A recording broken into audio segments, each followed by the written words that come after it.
near the Black Sea in the Trabzon area, Gumushani. So Gumush Khanawi, he was a big muhaddith and a big Naqshbandi. Ahmad Diyauddin al-Gumush Khanawi. So in Turkey, it is still published, his book, Ramuz al-Ahadith. Ramuz al-Ahadith. The Turks know that book very well.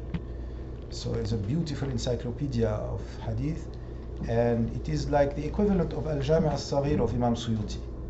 Yani the life, the sum total of the hadith life of this Shaykh, where he gathered together all of these hadiths chosen by him into one single volume encyclopedia, republished in Turkey.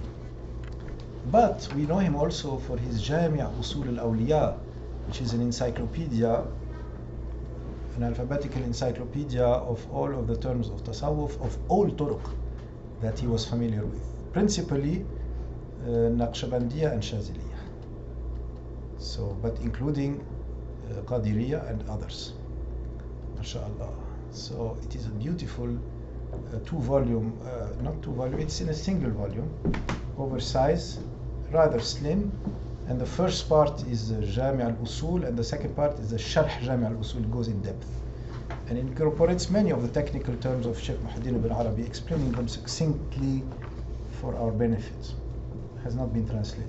It requires a lot of technical and spiritual training to be able to render it in any language other than the original Arabic. But it has to be translated at some point. طيب. That's Kumushkhanawi. كلاهما القسطمولي والكمشخانوي عن السيد أحمد بن سليمان الطرابلسي الأروادي.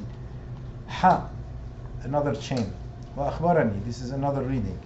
بها مع شرحها للغزنوي الشيخ الطبيب سامر ابن ممدوح النص الدمشقي الحنفي. So I read it with him also. حفظه الله بقراءة عليه للمتن والشرح جميعا في منزله بدمشق.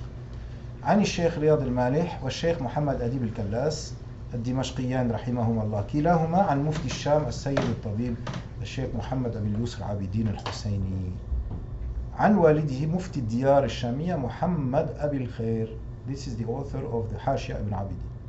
قراءة وسماعا وجده أحمد بن عبد الغني بن عبد الرحيم عابدين. نعم الأروادي وأحمد بن عبد الغني عابدين كلاهما, now the two chains meet here, عن السيد الإمام فقيه عصره الشيخ محمد أمين بن عمر عابدين. Okay, so Ahmad ibn Abdul Ghani, the grandfather of Muhammad of Muhammad Abul Khair, from his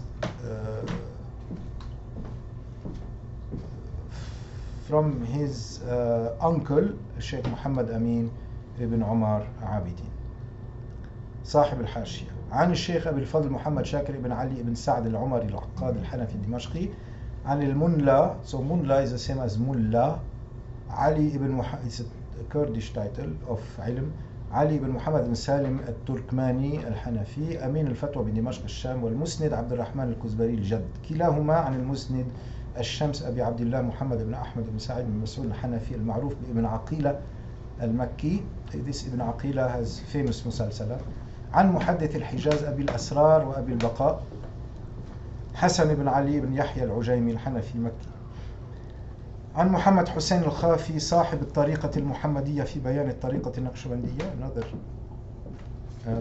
famous نقشبندي. عن الحافظ عبد الحق الدهلوي. عن الحافظ علي المتقي الهندي صاحب كنز العمال. والملا علي القاري وشيخه الإمام ابن حجر الهيتمي المكيين جميعا. So three. متقي الهندي, the author of كنز العمال, which is a remake of الجامع الكبير of Suyuti. ملا علي القاري, the author of almost 1,000 books and almost reached Mujaddidiyya. And his Shaykh, he narrated also from his Shaykh, so with a shorter chain, Al-Imam Ibn Hajar al-Haytami, the reviver of the Shafi'i mazhab, and the latter two are from Mecca, or they died in Mecca. They are not from Mecca originally. Al-Akhir, يعني now we take the chain of Ibn Hajar, it is the higher one. عن شيخ الإسلام زكريا الأنصاري, the one of the also revival of the Shafi'i mazhab, and a great muhaddith and a great Sufi as well.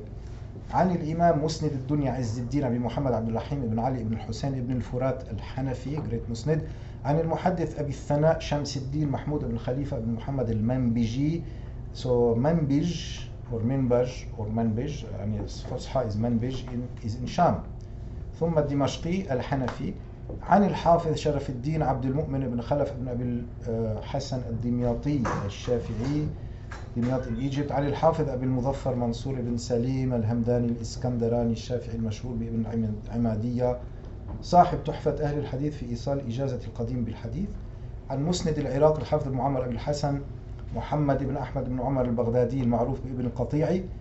عن عبد الله بن جرير الكاتب كذا في الأثبات وهو أبو محمد عبد الله ابن محمد بن جرير القرشي الأموي البغدادي المالكي الناسخ. عن الحافظ المؤرخ أبي سعد تاج الإسلام عبد الكريم بن محمد بن منصور السمعاني صاحب الأنساب وحفيد صاحب التفسير. There's two famous سمعاني scholars. عن إمام الثقلين نجم الدين أبي حفص عمر بن محمد بن أحمد النسفي.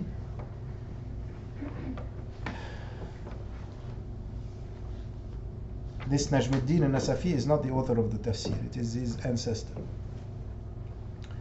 عن القاضي أبي منصور أحمد بن محمد بن أحمد الحارثي السرخسي or سرخسي both are correct الرئيس. إجازة عن القاضي أبي ناصر محمد بن علي بن الحسين السرخسي الحنفي. عن القاضي أبي محمد عبد الله بن محمد الأكفاني كذا في الجواهر المضيئة a book of Hanafi biography. وأما عند الكوراني أو الجوراني فعبد الله بن عمر الأكفاني. عن الفقيه أبي بكر أحمد بن محمد بن منصور الدامغاني الأنصاري الحنفي. عن الإمام أبي جعفر أحمد ابن محمد ابن سلمة الأزدي المصري الطحاوي قال he said هذا ذكر بيان عقيدة أهل السنة والجماعة على مذهب فقهاء الملة أبي حنيفة النعمان بن ثابت الكوفي وأبي يوسف يعقوب بن إبراهيم الأنصاري وأبي عبد الله محمد بن الحسن الشيباني رضوان الله تعالى عليهم أجمعين. This is the creed of, or this is the exposition of the creed of the people of the prophetic Sunnah and the congregation of the Sahaba in brackets. According to the path or school of the jurists of this religious community, this religious group, the Islam, Abu Hanifa al-Nu'man ibn Thabit al-Kufi, Abu Yusuf Yaqub ibn Ibrahim al-Ansari, Abu Abdullah Muhammad ibn Hazan al-Shaybani. May the good pleasure of Allah Most High be upon them all, and all of that which they believe concerning, or which is part of the foundations of the religion, Usul al-Din, or you might say the headings. So Asl is also a topical heading, a fundamental topical, the fundamentals, let's say. Usul al-Din, fundamentals of the religion. وَيَدِينُونَ بِهِ لِرَبِّ الْعَالَمِينَ, and that which they declare as their faith before the Lord or the nurturer of the world. The Imam said, and meaning Abu Hanifa, and thus did also speak the two Imams that were mentioned after him, his two companions, Allah have mercy on them. We say regarding the oneness of Allah and firmly believing in the success that Allah gives, because if Allah does not give success, then we cannot be guided. No one can guide us unless Allah gives tawfiq. Tawfiq is very important for us. بتوفيق الله تعالى. So we ask for His tawfiq. Truly, truly, Allah Most High is one. There is no partner. And there is nothing like Him. And there is nothing that makes Him powerless. And there is no God besides Him. He is Qadim bila ibtida, yani He is pre-eternal without beginning. Qadim. In modern Arabic, Qadim means ancient, old. هذا كتاب قديم, هذا بناء قديم. This is an old book, this is an old building, but here, Qadim in the language of theology means without beginning, pre-eternal. So pre-eternal without beginning, everlasting without end. So see, I'm just going to read the English, okay, so you can follow with Arabic and then catch up whatever you missed with the video, inshallah, and then you can actually retype the text for yourself and inshallah correct my mistakes, or you know, you can revert back to me, and if you want we can just polish it up for use at large. So you have permission for that, inshallah. So لا يفنى ولا يبي. He never fades nor comes to an end. And nothing is except what he wants or wills. He can never be visualized, and he can never be and understanding can never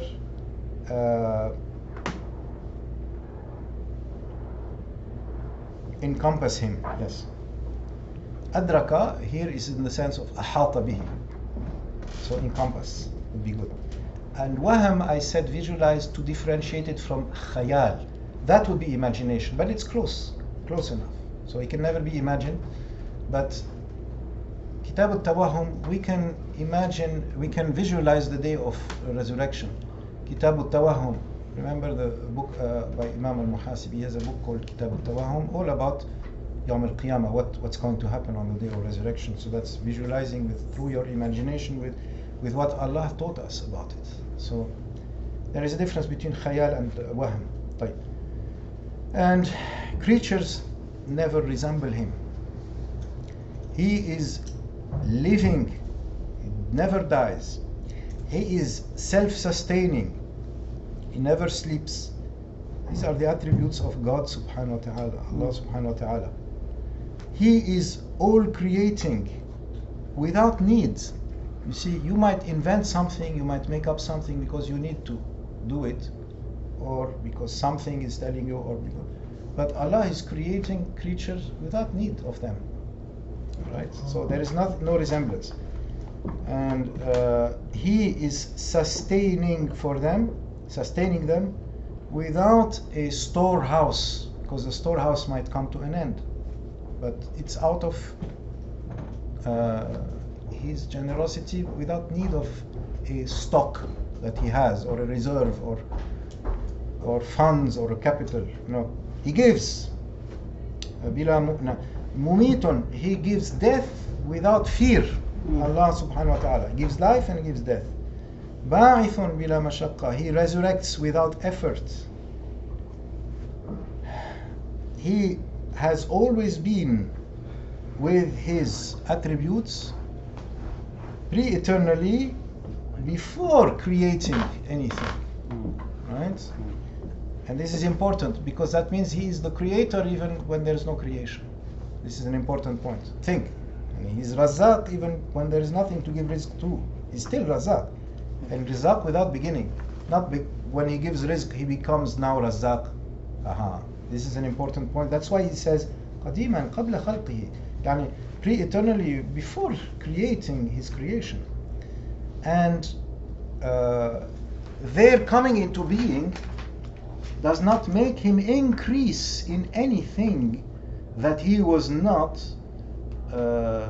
before with regard to His attributes, or that He had not before with regard to His attributes.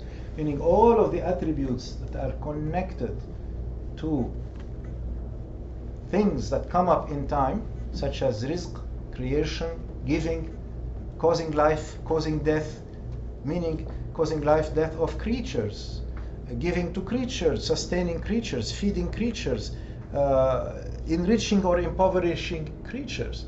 So, but He had all of these attributes, and all of this power was His without beginning, from all eternity, even before those creatures ever existed. Right? So it's not subject to their existence that He becomes now known as Al-Khaliq, or Al-Razaq, or Al-Muhyi, Al-Mumit, Al-Mu'ti, and so forth. This applies to all of those this type of names and attributes. And just as he was, وَكَمَا كَانَ بِصِفَاتِهِ, just as he was with his attributes, pre-existent, azali, likewise, he never ceases to have them forever. So Azal Abad. Azal Abad are eternity from the two extremities of time, pre and ever. Right? So we say pre-existence or pre-eternity for the beginning, and everlasting, infinity, forever for the end. All right? Okay. So that's Azal and Abad. Not since he created creation does he now have the name of Creator, nor by his originating created things does he acquire the name of the originator. He has the meaning of absolute nurtureship or lordship, even when there is nothing nurtured or lorded over. All right, marbub. And the meaning of creatorship, khaliqiyya, he has that even when there is nothing created yet.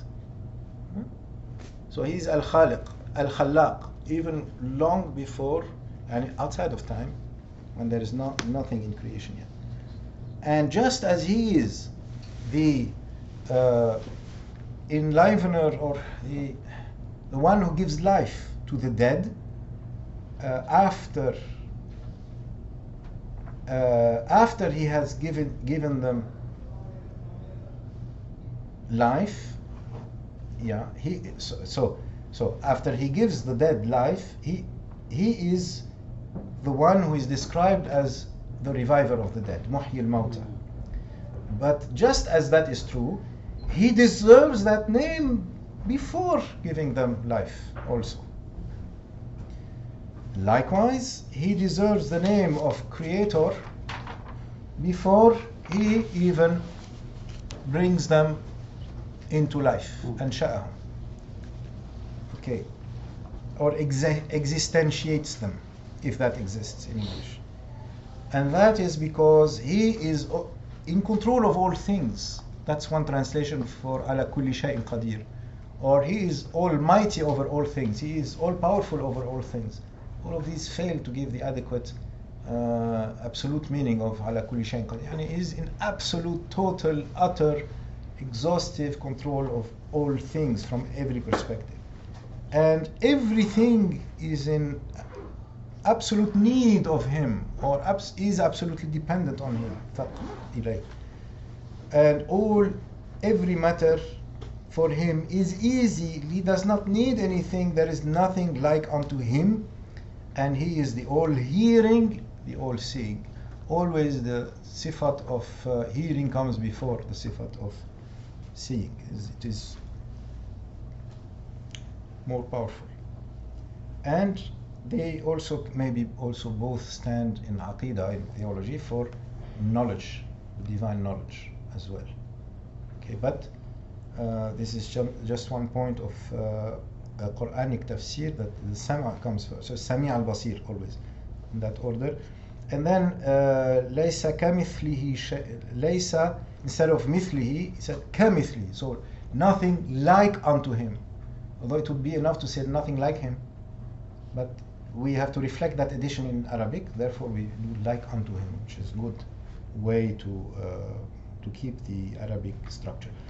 He created creation with his knowledge, and he apportioned for them portions, and he set for them terms of life, or lifespans, and nothing is hidden to him of their deeds or their acts before he creates them. So he knows all that in advance before he creates them. He knows already all of your lifespans and acts before your creation. And because for him there is no before or after, for him there is no time. Time is created, therefore he's not subject to that. And he knows what they are going to do before he creates them. Now, that is not to mean he determines what they will do. Be careful. We're not determinists. These are for Qadariyya. This is not Ahlul Sunnah wal Jama'ah to think that, oh, our hands are tied. This is the mazhab of Jabriyya. Jabriyya are the determinists. The Qadariyya are the opposite extremes. They are in charge of their history. They create their life, mashallah. They are so supple. They create themselves. Subhanallah. How can they do that? And he commanded them to obey him, and he forbade them from disobeying him, and everything runs its course through or with his power and his will. Mashi'a is the same as irada, they are synonymous, okay, according to Ahlul Sunnah wal Jama'ah. And his will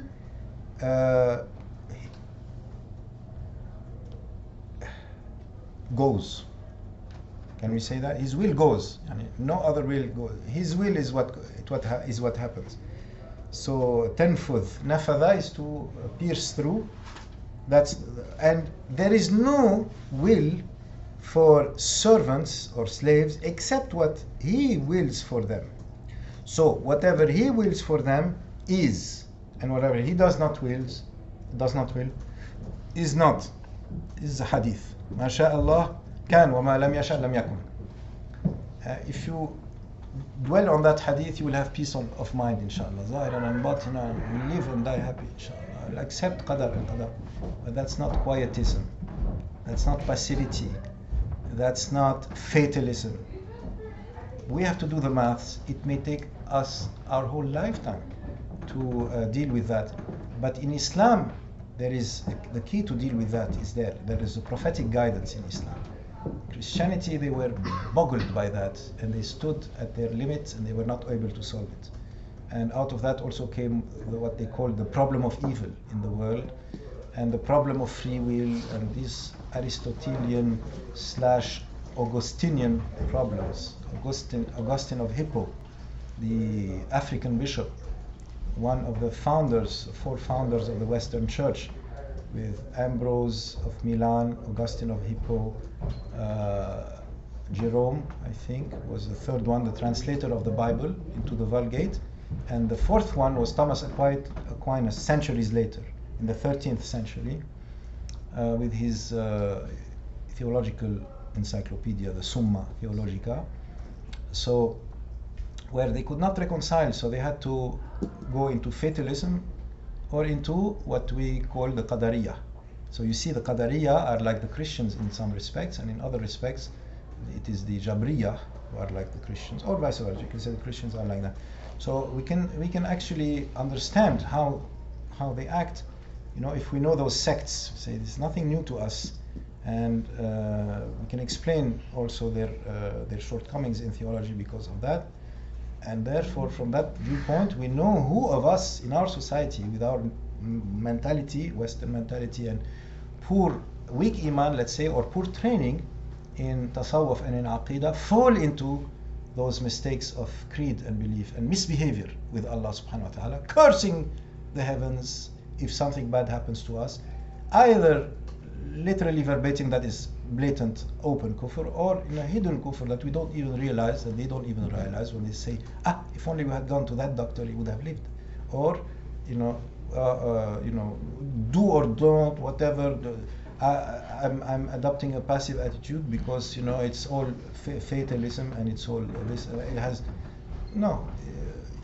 So there is a responsibility, and at the same time, what He decides, what Allah writes for us goes. You have to reconcile it together. We have to do the math somehow. So from Him is tawfiq. Again, we need tawfiq here. Ilm enough is not enough. طيب.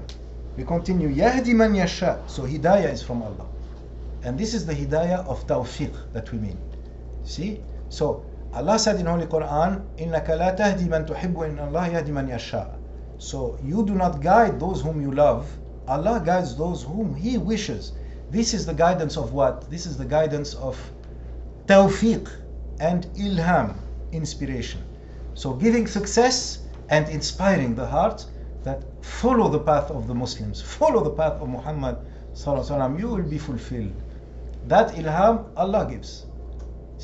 But Allah also said to the Prophet sallallahu alaihi wasallam, وَإِنَّكَ لَتَهْدِي إِلَى صِرَاطٍ مُسْتَقِيمٍ. Truly, I swear that you guide to the straight path. So what kind of guidance is that? That's the guidance of irshad and dilala. Guiding, guiding people with the modalities of Islam and the creed of Islam, what it consists in, and describing Allah, His names and attributes, and dilala, showing the proofs from creation, from Quran, from Hadith, from Revelation. So you see, there is two guidances, and one is from the Prophet ﷺ, and it is the guidance of the intellect, and the guidance of manners, and the guidance of the heart. But the ultimate guidance of inspiration and foreordained knowledge is divine. So these two. You must know which one we're talking about when we say, no, it's not the Prophet who guides, it's Allah who guides, because Allah said in the Quran, no, you guide, you Muhammad, guide. So know which one is. So there is the guidance of irshad and dilala, that's prophetic guidance, and there is the guidance of ilham and tawfiq, that is the divine guidance, and this is the one that is meant here, the latter. Yahdi man yasha, He guides whoever He wishes, and He makes immune, يعني invulnerable to sin or to error, immune, يعصم ويعافي من يشاء, and He protects and cures or heals whoever He likes out of His munificence, out of His immense generosity, and He misguides whoever He likes, and He disappoints and tests out of His justice. Okay, so in my text now there is a sentence that is missing, but other texts, other editions have it. It says وَكُلٌّ مُتَقَلِّبُونَ فِي مَشِيئَتِهِ بَيْنَ فَضْلِهِ وَعَدْلِهِ, and all creatures are evolving or revolving in His will between His justice and His generosity. So under the justice is all the attributes of majesty, al-Jabbar, al-Mutakabbir, al-Ali, al-Azim, al-Mumit, al-Muntaqim, the avenger, the punisher, and under the attributes of Fadl, or under the chapter of Fadl, yani munificence, generosity, are all the attributes of beauty, Jamal, al-Rahman, al-Rahim, al-Hannan, al-Mannan, al-Razaq, al-Mutafaddil, right? All of the attributes of kindness. طيب. And which are the ones that overtake the others? Rahmah. Rahmati sabaqat ghadabi. طيب. وهو متعال, and He is exalted far above, متعال, above opposites and helpers. Allah does not have enemies or opposites. Nothing can oppose Him, or nothing can help Him also. He does not need help. He does not have opponents. He's above that. So this duality of that in Christianity there exists between God and Satan, this is dualism. This is Manichaeism almost, or dualism. This is for children. Allah is beyond that. There is nothing standing in front of Him, whether as helper or as opponent. Everything is creatures. Everything, angels, devils, good ones, bad ones. Everything is creatures. So see, that's what it means here. لا رد لقضاء. There is no rejection. Nothing. No one can reject His decree, and there is no disputant for His decision, and there is no vanquisher for His, or there is no overcomer, ghalib, for His order or His command. And then He says, آمنا بذلك, we believe in all this, and we know for certain that everything is from him. أيقنا, so yaqeen. And that Muhammad, upon him blessings and peace, is his slave elect, chosen one, Mustafa, purified, and his prophet that is chosen, al-mujtaba, and protected, and his messenger that is well pleased with, murtada, Allah is well pleased with him. He is the seal of prophets and the leader, imam, of pious, virtuous ones, and the master of messengers, and the beloved of the Lord of the worlds. And every claim of prophethood after his prophethood is dark misguidance and idle falsehood, yani empty, vacuous claim. It is just like as wind, hawa, right? So when we say, oh, this one is a prophet after the time of Sayyidina Muhammad, either this is like in English they use it for people who have a certain kind of creative vision. So I say that's a prophet, but that's sort of a metaphor that is an abuse of language, really, and kind of secularistic use of the English language. Because if you mean by prophet a prophet of God, they are well known, and they cannot be others. And this is not something that you and I decide lightly like that. It comes with, intense signs and miracles sent by God and so forth. So that's it. And so you have the prophets of the Bani Israel and the prophets that are mentioned in the Quran in addition, and then including Sayyidina Muhammad, the seal of them all, the seal, and he's the seal. After that, no prophet, that's it. So anyone claiming that is misguidance and dark delusion. And huwa al-mab'uth, and he is the one who is sent to universally to the jinn and all of creation and all of human beings. Al-jinn, amat al-jinn wa kafat al-wara. So jinn and human beings. And he is the one who is sent with truth and guidance. And another addition adds here, and with light and illumination. وَبِالنُّورِ وَالضِّيَاءِ. And we believe also, وَأَنَّ الْقُرْآنَ, that, so all of that which that follows, and that means is all coming after this statement that we believe that. All right. And that Quran, the Quran is the speech of Allah Most High. It began without how, as discourse, qawlan, and he sent it down upon his prophet as revelation, wahyan, and he confirmed, the believers confirmed it as so, confirmed it to be thus in truth, haqqan. And they became certain, وَأَيْقَنُوا, that it is the speech of Allah Most High, literally, bil-haqiqa. The Quran is literally, verbatim, word for word, the speech of Allah subhanahu wa ta'ala. Can we say that of any other book? No. We cannot. We cannot. Except whatever conforms, meaning for meaning, like for example when Sayyidina Isa, Jesus, when he stood up and he said, "Hear!" to the Bani Israel, he said, "Hear, hear, O Israel, your Lord is one." This confirms Quran.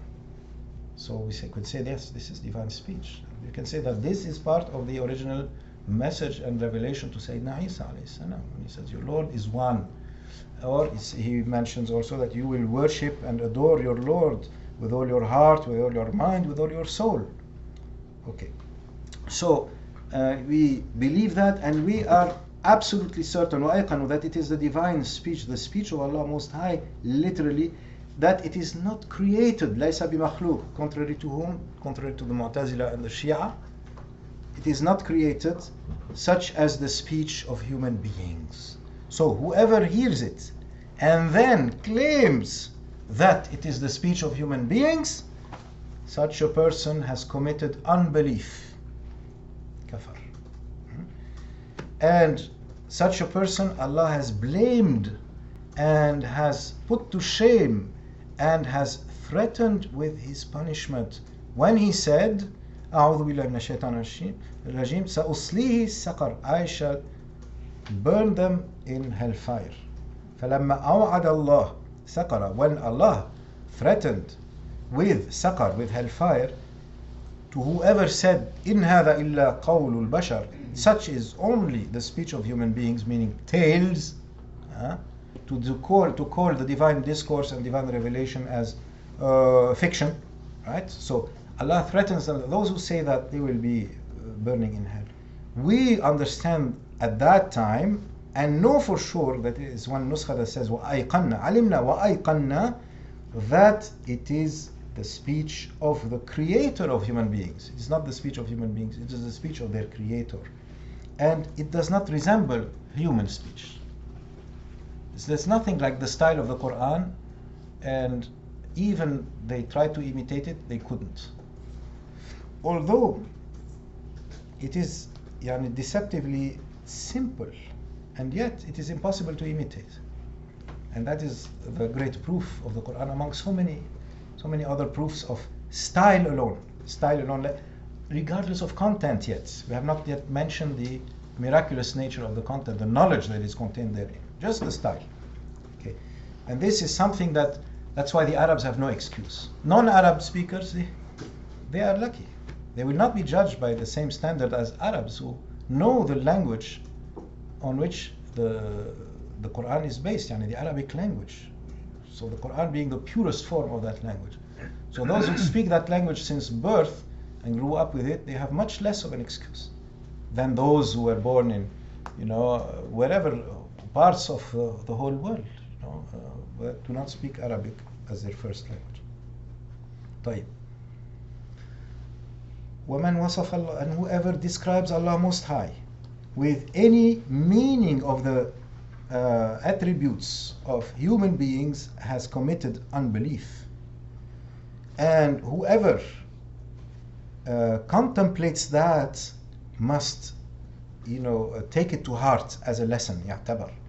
وعن مثل قول, and to run away and keep clear of the claims of unbelievers, such as those Islamophobes who attack Islam today and say that this is a book that was made by Muhammad, based copying and pasting from the Christians and the Jews or something like that, or that it is poetry, like the way the kuffar of Mecca and Quraysh said, let's say it's poetry, so this way we'll attack it from that perspective, or that it is speech of this and that, the speech of human beings, then whoever claims that is committing unbelief. So steer clear of those sayings of the unbelievers. And whoever knows, alima, that Allah Most High with His attributes is not like human beings, then sees clearly, takes that to heart. And if you want to take that to heart, you must know that this is not the speech of human beings. Don't say like unbelievers say, and know that Allah, there is nothing like unto Him. And then وَالرُّؤْيَةُ حَقٌّ. Now, seeing Allah, meaning in the hereafter, after resurrection. Resurrection is the great divider between pagan beliefs, non-belief, and pagan beliefs or animism and so forth, those religions, and the heavenly religions. The great divider between the two is belief in resurrection. So Shaykh, believe in life after death, believe in resurrection, that's from heavens. This kind of belief comes from heavens, because others, they don't believe in that. طيب. And ru'ya, vision of Allah, takes place in the hereafter. He says, this vision, ru'ya, al-ru'ya, is true and real for the people of paradise without encompassment and without modality, without how. Just as the book of our Lord expressed or uttered, كما نطق به, when Allah said, wujuhun, faces on that day will be shining, looking at their Lord. وجوه يومئذ ناظرة إلى ربها ناظرة. And its explanation is according to what Allah wills. and according to what He knows. We do not ask how. How will they be looking at Allah? Will light be reflecting on a surface, the surface of His face or anything like that? We do not say that. Allah is beyond creatures. He's beyond that. We do not visualize Him, not as anything in creation. Type. So we affirm the reality, literal reality of the vision of Allah, but we refrain from imagining a modality or trying to determine how and in what sense. And so its explanation is its recitation. That's one of the Salaf said. All of those verses, you want to explain them to yourself, recite them over and over again.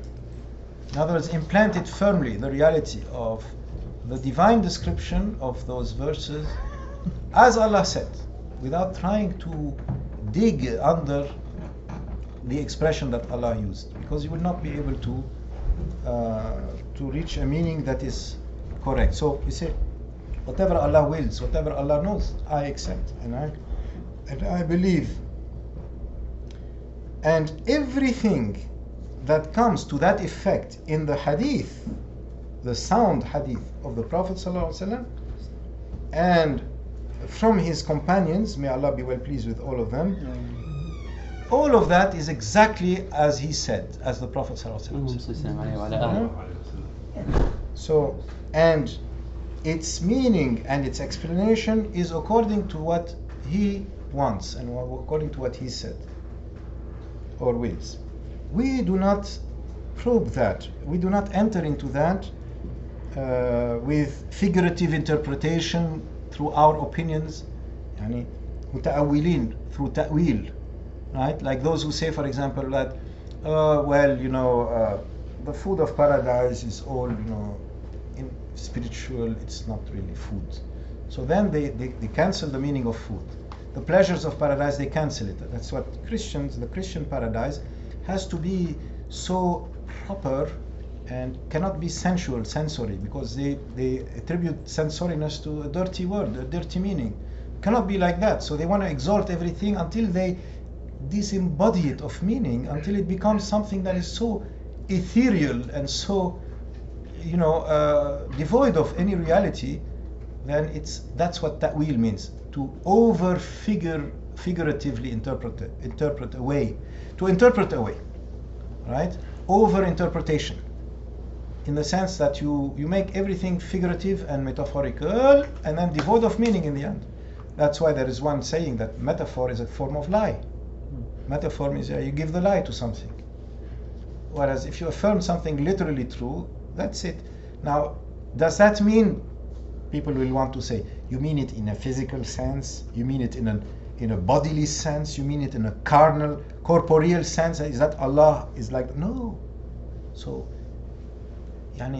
again, you do the maths, you keep adab, you keep limits and boundaries, that as Allah and the Prophet ﷺ said, and as the Salaf al-Salih did. So that's what adab is. And you have adab when it comes to speaking of Allah. Keep the adab and do not make up things, from your own imagination or from the tales of fiction makers. Right.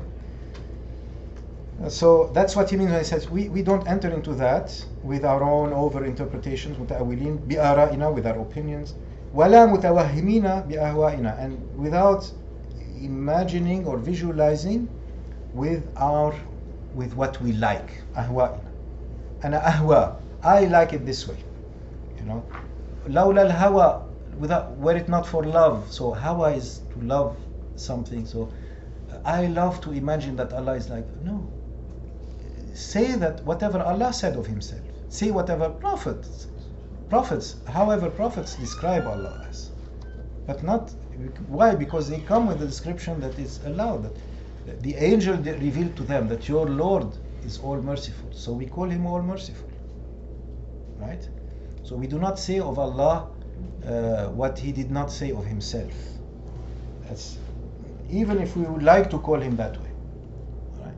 But at the same time, the Prophet ﷺ said that Allah said, أَنَا عِنْدَ حُسْنِ ظَنِّ عَبْدِي بِي, that as my servant, if my servant keeps a good opinion of me, then I am that and more.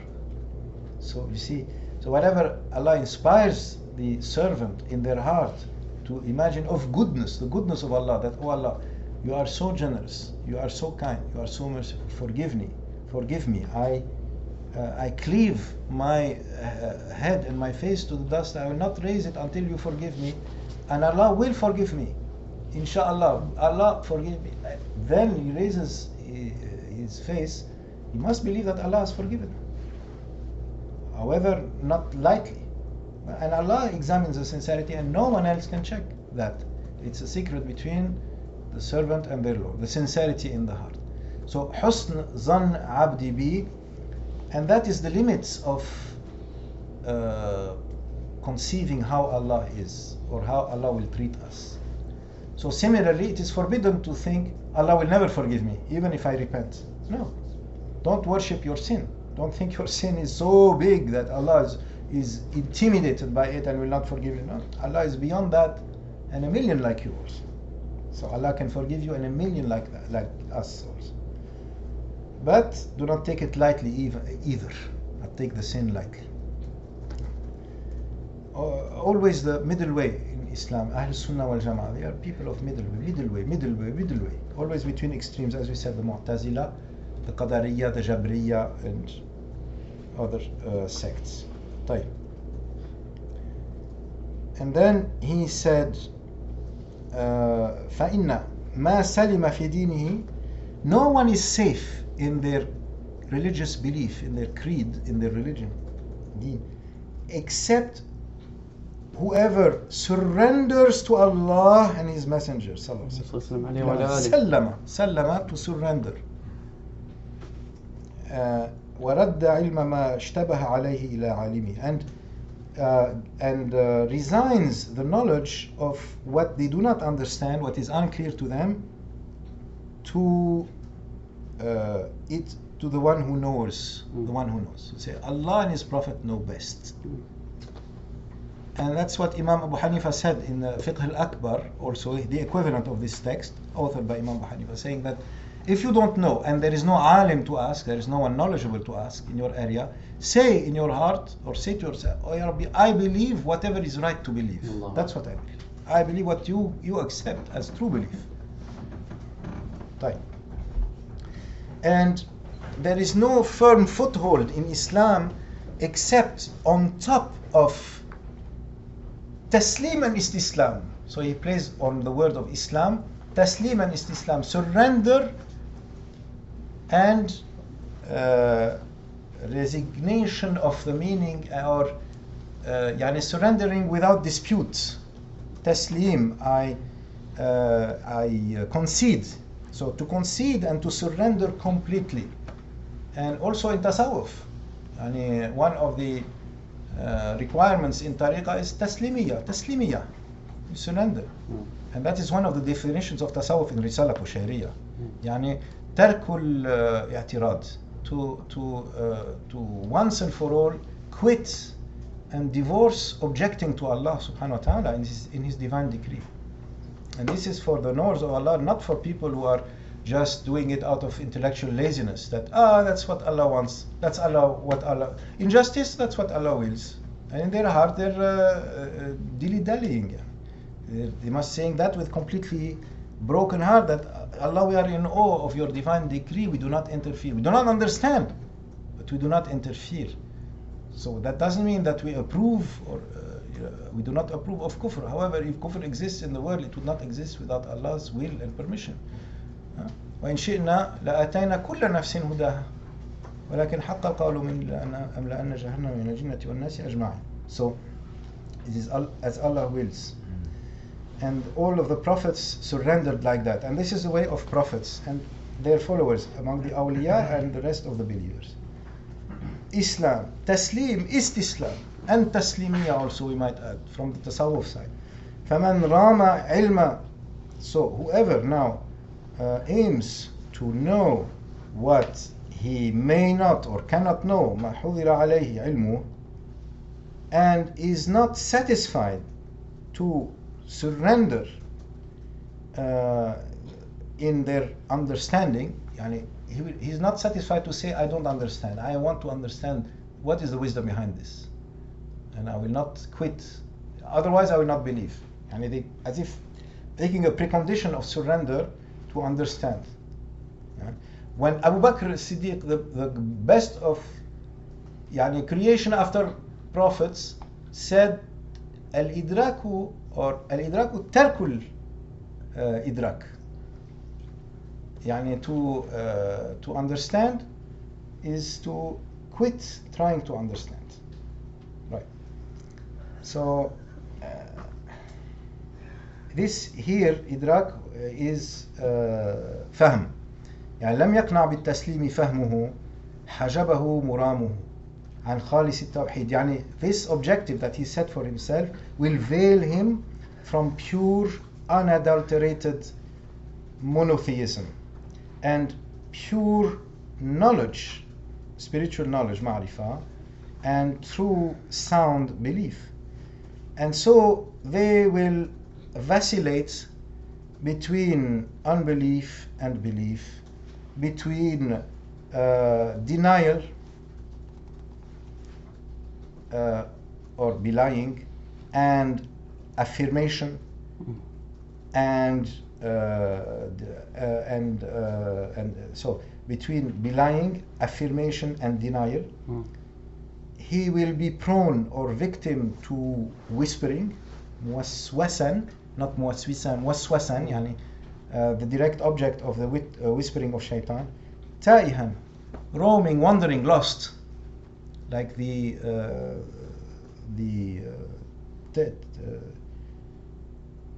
تيه of the wandering Israelites in the desert for 40 years. طيب. زائغا شاكا, he will be deviating and full of doubts. Neither believer and neither a confirming believer nor an outright rejecter who is declaring it all to be a lie. Right? So he is in between those extremes, in between true belief and those extremes of denial and negatoriness. Now, belief in the vision, meaning vision of Allah, for the people of the abode of peace, meaning paradise, is not appropriate or correct for whoever among them considers it with their own visualization, waham, imagination, or interpret it, meaning over-interprets it, with understanding, because the figurative interpretation of the vision, meaning vision of Allah, and the figurative interpretation, that's what ta'wil means here, of any meaning that is affiliated or that concerns lordship, concerns our Lord,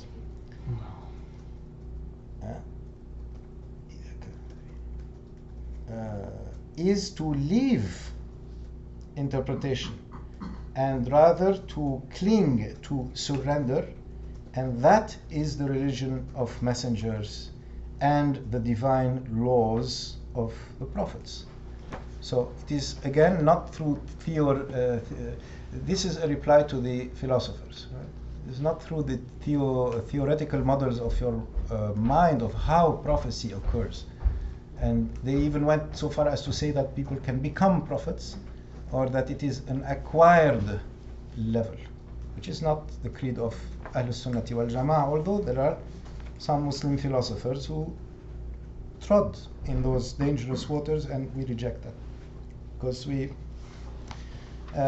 although, if you start to listen to the explanations or the rationalizations of those who teach those topics, Islamic philosophy, you will find that they will try to exonerate them of wrong saying or wrongdoing. And we would like to believe that it is true, because we don't like to say that Ibn Rushd and the grandson and Ibn Sina al-Ra'is, they call him Al-Ra'is, and Al-Farabi and so forth, they were all, wrong and imagining things. So I don't like the easy way of saying, oh, those they are outside of Islam, and this is lazy on our part, as well as to condemn like that all Mu'tazilis and all non-Sunnis and all that. No. Most, if not all of those people were acting in good faith out of the best of their understanding and knowledge in the religion, and many of them, I like to believe, they were awliya also, especially in comparison to neo-Mu'tazilis of today, and so on and so forth. And that's always the case. The early ones were always more pious, and there is even a theory among one of the Orientalists that the mazhab of the Mu'tazilis was originally a Sufi movement out of piety. So I don't agree with that. That's kind of really outside. This is over-interpretation, and the Sufis are bari. All of them are from Ahl Sunnati wal Jama'ah, and this is a well-known fact. But nevertheless, those were great savants of Islam and great pious people, pious Muslims, who, to the best of their knowledge, that's the position that they reached. And inshallah, all are in paradise, Wallahu ta'ala a'lam, because man qala la ilaha illallah dakhala al-jannah. Khalas, we make taslim of that. But this is the purest belief according to the mazhab of Ahl Sunnati wal Jama'ah, the ones that we want to be, inshallah, of those 70,000 that are, and with them, which each of them 70,000 that are entering without hisab, without reckoning, without accounting, and to be on the whatever Prophet ﷺ taught, whatever Sahaba followed, inshallah, may Allah accept from us. And this is what he's attempting to do here, and he's summarizing it all for us. May Allah reward him. And he's saying that we surrender, we follow, and that's it. We do not make things up as we go along. This is not a do-it-yourself religion. وَمَنْ لَمْ يَتَوَقَّ النَّفْيَ وَالتَّشْبِيهَ زَلَّ. So whoever does not protect themselves from these two extremes, the two extremes of negation, like the Mu'tazila, and tashbih, like the Mujassima, so the anthropomorphists. The negation is to say that no, we cannot say Allah has a hand, we cannot say Allah has a face, but the Quran says we must affirm. All right, we affirm, but we will affirm and say yeah, a hand, and then they raise their hand. A face, they point to their face. Now that's tashbih, that has become fallen into the opposite extreme. So I don't know. You have to find the middle way. Otherwise, you are not in the middle. You are not in the way of Ahl Sunnati wal Jama'ah. Zalla, they will slip. They will founder. Slip. Yeah. وَلَمْ يُصِبِ التَّنْزِيهِ. They are not spot on when it comes to clearing Allah of any resemblance to creation. Tanzih. For truly our Lord, most glorious, is described with the attributes of oneness, and again described, man'ut, mawsuf, the same meaning, through the traits of uniqueness. There is nothing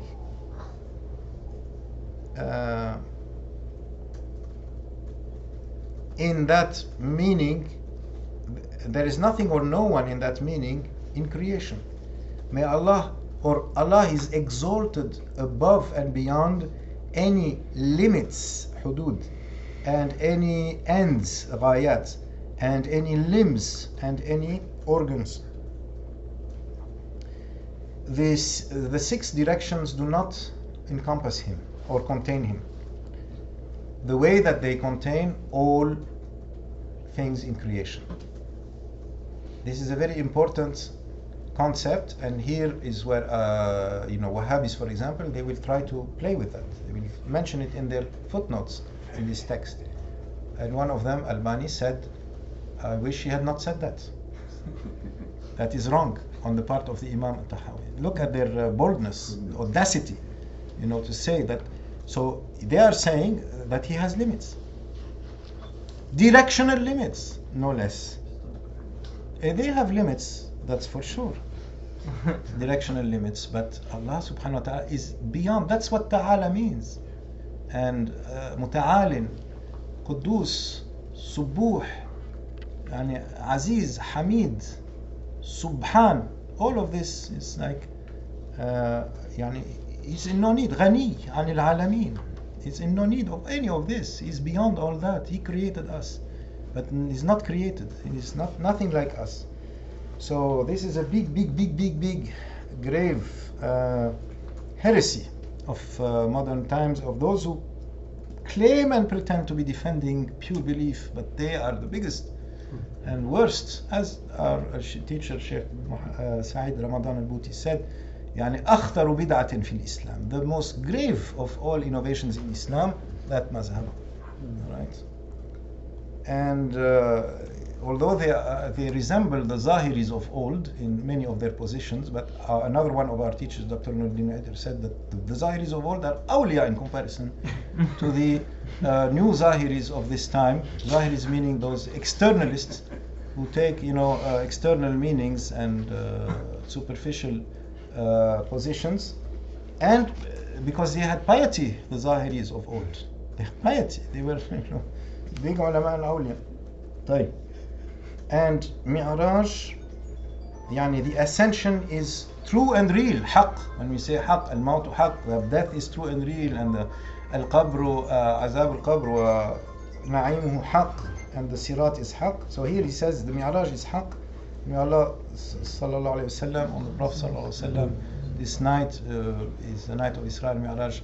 May Allah, Ya Rabbi, to clear us and clean the whole ummah through the barakah of this night, Ya Rabbi, and to be where Prophet sallallahu alayhi wa sallam was taken, qaba qawsayni aw adna, the position of nearness, despite our sins, Ya Rabbi, but to be in a position of nearness where Allah sallallahu alayhi wa sallam will deign to put us with our holy Prophet, not far. Ya qariban ghayra ba'id. And may Allah send blessings and peace on the Prophet evermore, and his family and companions. Ameen. And he says, Prophet ﷺ was taken by night, and then was taken up, urija, with his noble person, meaning physically, bishakhsi. He's saying he's bishakhsi. To mean physically, not in dream. In dream awliya also, but no, physically. And this is to show and the more we know of modern science now, more we realize, even if we go up in a plane, we will feel heaviness and difficulty, or we go down a little bit in the water, we'll feel difficulty. He goes through the sab'at tibaq. He goes beyond the limits of the known universe, and to a place beyond place and time, and with his body, Allah gave him a body that could carry that, and then he came back without feeling any heaviness. Allahu Akbar. So and where angels even could not go. Now that's what bishakhsihi all connotes. So he adds wa'urija bishakhsihi, and he was taken up with his noble person, fil yaqadha, awake to the sky, and to the heaven, and then from there to wherever Allah wanted of the heights. And Allah honored him with whatever he wanted, and he revealed to his slave whatever he revealed. ما كذب الفؤاد ما رأى فصلى الله عليه وسلم في الآخرة والأولى. One nuskha says that, quoting the Quran, that the heart never belied what it saw. The heart did not, the heart could carry it. It did not reject it. May Allah bless him in the beginning and the end. Ameen. And the basin, meaning of the Prophet ﷺ, with which Allah blessed him, is as mercy for the whole community, is real and true. And the intercession with which Allah kept in reserve for the Prophet ﷺ is real and true, just as narrated in all of the reports. Now here there is a haqq missing. So وَالشَّفَاعَةُ الَّتِي ادَّخَرَهَا اللَّهُ لَهُمْ حَقٌّ, to keep with the balance of the other phrases before that. الحوض الذي أكرمه الله تعالى به غياثا لأمته حق والشفاعة التي أدخر الله لهم حق كما روي في الأخبار. طيب. Just as before he said والمعراج حق. So all this is حق. والميثاق الذي أخذه الله, and also the pact, the covenant which Allah Most High took from Adam, upon him peace, and his progeny, is again true and real, حق. Allah Most High most certainly knows without beginning the number of those who shall enter paradise, and وعدد من, so added here عدد من يدخل النار, and the number of those who shall enter hellfire, one and all, جملة واحدة. Nothing will add to that number and nothing will subtract from that number. It's Allah as Allah wills. And similarly their deeds is part of His knowledge concerning them, that they shall be doing it, and each one is facilitated for that for which they were created. This is a huge, that last sentence, that last part. That last part is dearer to us than everything, everything we might think of, all knowledge, because that part was spoken by the Prophet ﷺ. When the Sahaba al-Kiram said, if Allah knows everything, everything was created and apportioned for us, and already our places are known in hell, in paradise, or wal-'iyaz billah, in hellfire. So then why act? They said. Why do anything? Anything's going to happen, everything's going to happen as Allah decreed anyway. We can't change anything, we can't affect anything. So the Prophet ﷺ said, but you don't know where you will end. So therefore, you don't know that. Allah did not share that knowledge with you. So therefore, and each is created for that for which, each is facilitated, for that for which he was created. Therefore, if you want to know, look at your actions. If they are the actions of the people of paradise, then that's what you have been created for. So therefore do, he said. Don't cross your arms or throw your arms in helplessness and then lie supine and do nothing. But no, get up and roll up your sleeves, do your best, and do the acts of the people of paradise. Follow me, and you will be into paradise.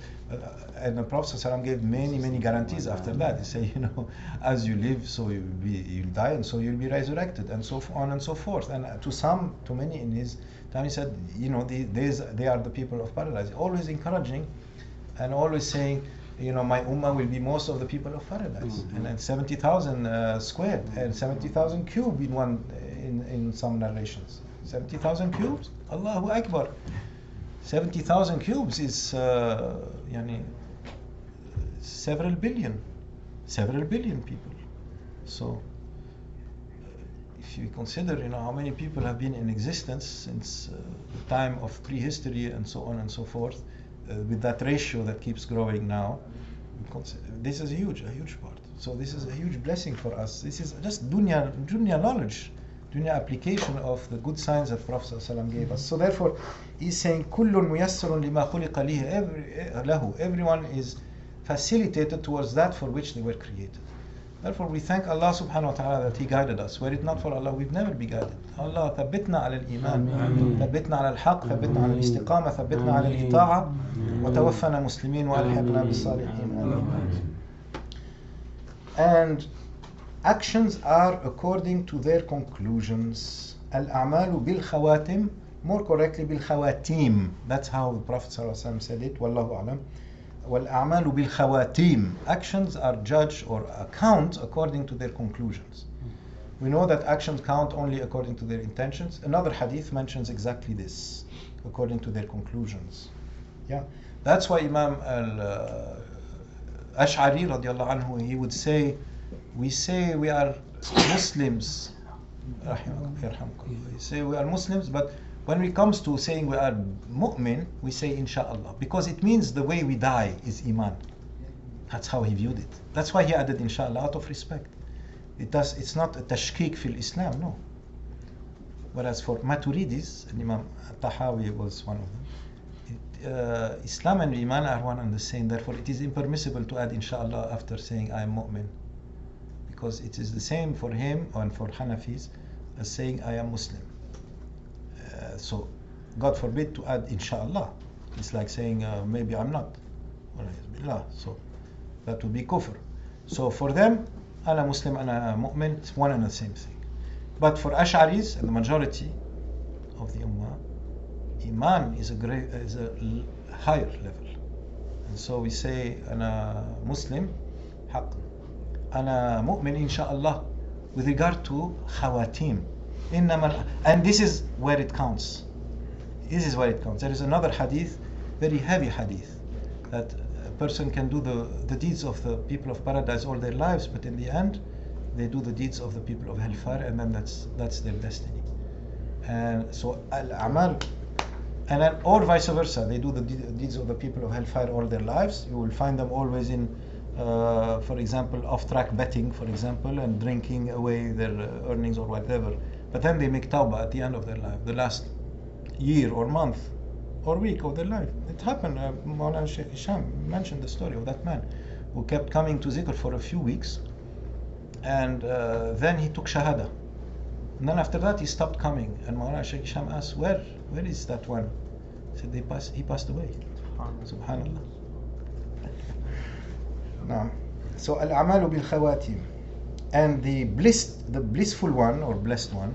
Blissful we say because Sa'id here is more than Sa'id in dunya. The Sa'id in akhirah is the one who is blissful through the divine decree, and the cursed one or the lost one is the one who is lost through the divine decree.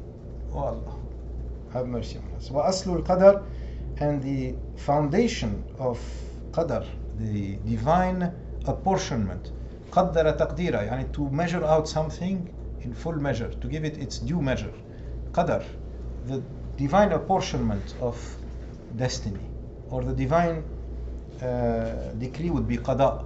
And qadar are one and the same thing. Our Shaykh, Dr. Bhuti, he said qada is what has existed before time without beginning in the divine knowledge. That's the qadar of Allah. The qadar, with the pen of destiny, in the divine, the lawh al-mahfuz. That's the qadar. Allah made it divinely apportioned for you. When it comes to pass, it is named qada. But they are one and the same thing. One and the same reality. So qada, which literally means also past, it becomes past. Qada. Something past now. Alright? Because the qadar has come to pass. So Allah decreed that in such a year, such a person would be born, and then when they are born, it becomes qada. We refer to it as qada. But it is the same as qadar. So two different sides, depending on the temporal perspective, for the same thing, and two synonyms to reflect that distinction. And he says that principle, that foundation, is the secret of Allah in His creation. None can look at this. Not a single angel brought near, not a single prophet messenger. And to probe deeply and to investigate such that's the avenue of deep disappointment, loss and perdition, khidlan. And that's the sullamul hirman, like the ladder of deprivation, wal-iyaz billah. And the step ladder or the way of tyranny. So beware, and then beware of all that, whether in your investigation or your thoughts or whispers. So immediately we say astaghfirullah, that's all. Astaghfirullah. Why did this happen? Astaghfirullah. Why? So who am I to since when Allah made me his partner? La hawla wa la quwwata. Astaghfirullah. So we do not say why, Ya Rabbi. Even in tasawwuf, to say why to your murshid is bad adab enough to be blocked from progress. So what about Allah subhanahu wa ta'ala? Even more. Now, so that's why he calls it nazaran or fikran or waswasa. For truly Allah Most High has folded up the knowledge of qadar, divine apportionment, from his creatures, and has forbidden them to try to reach it, to try to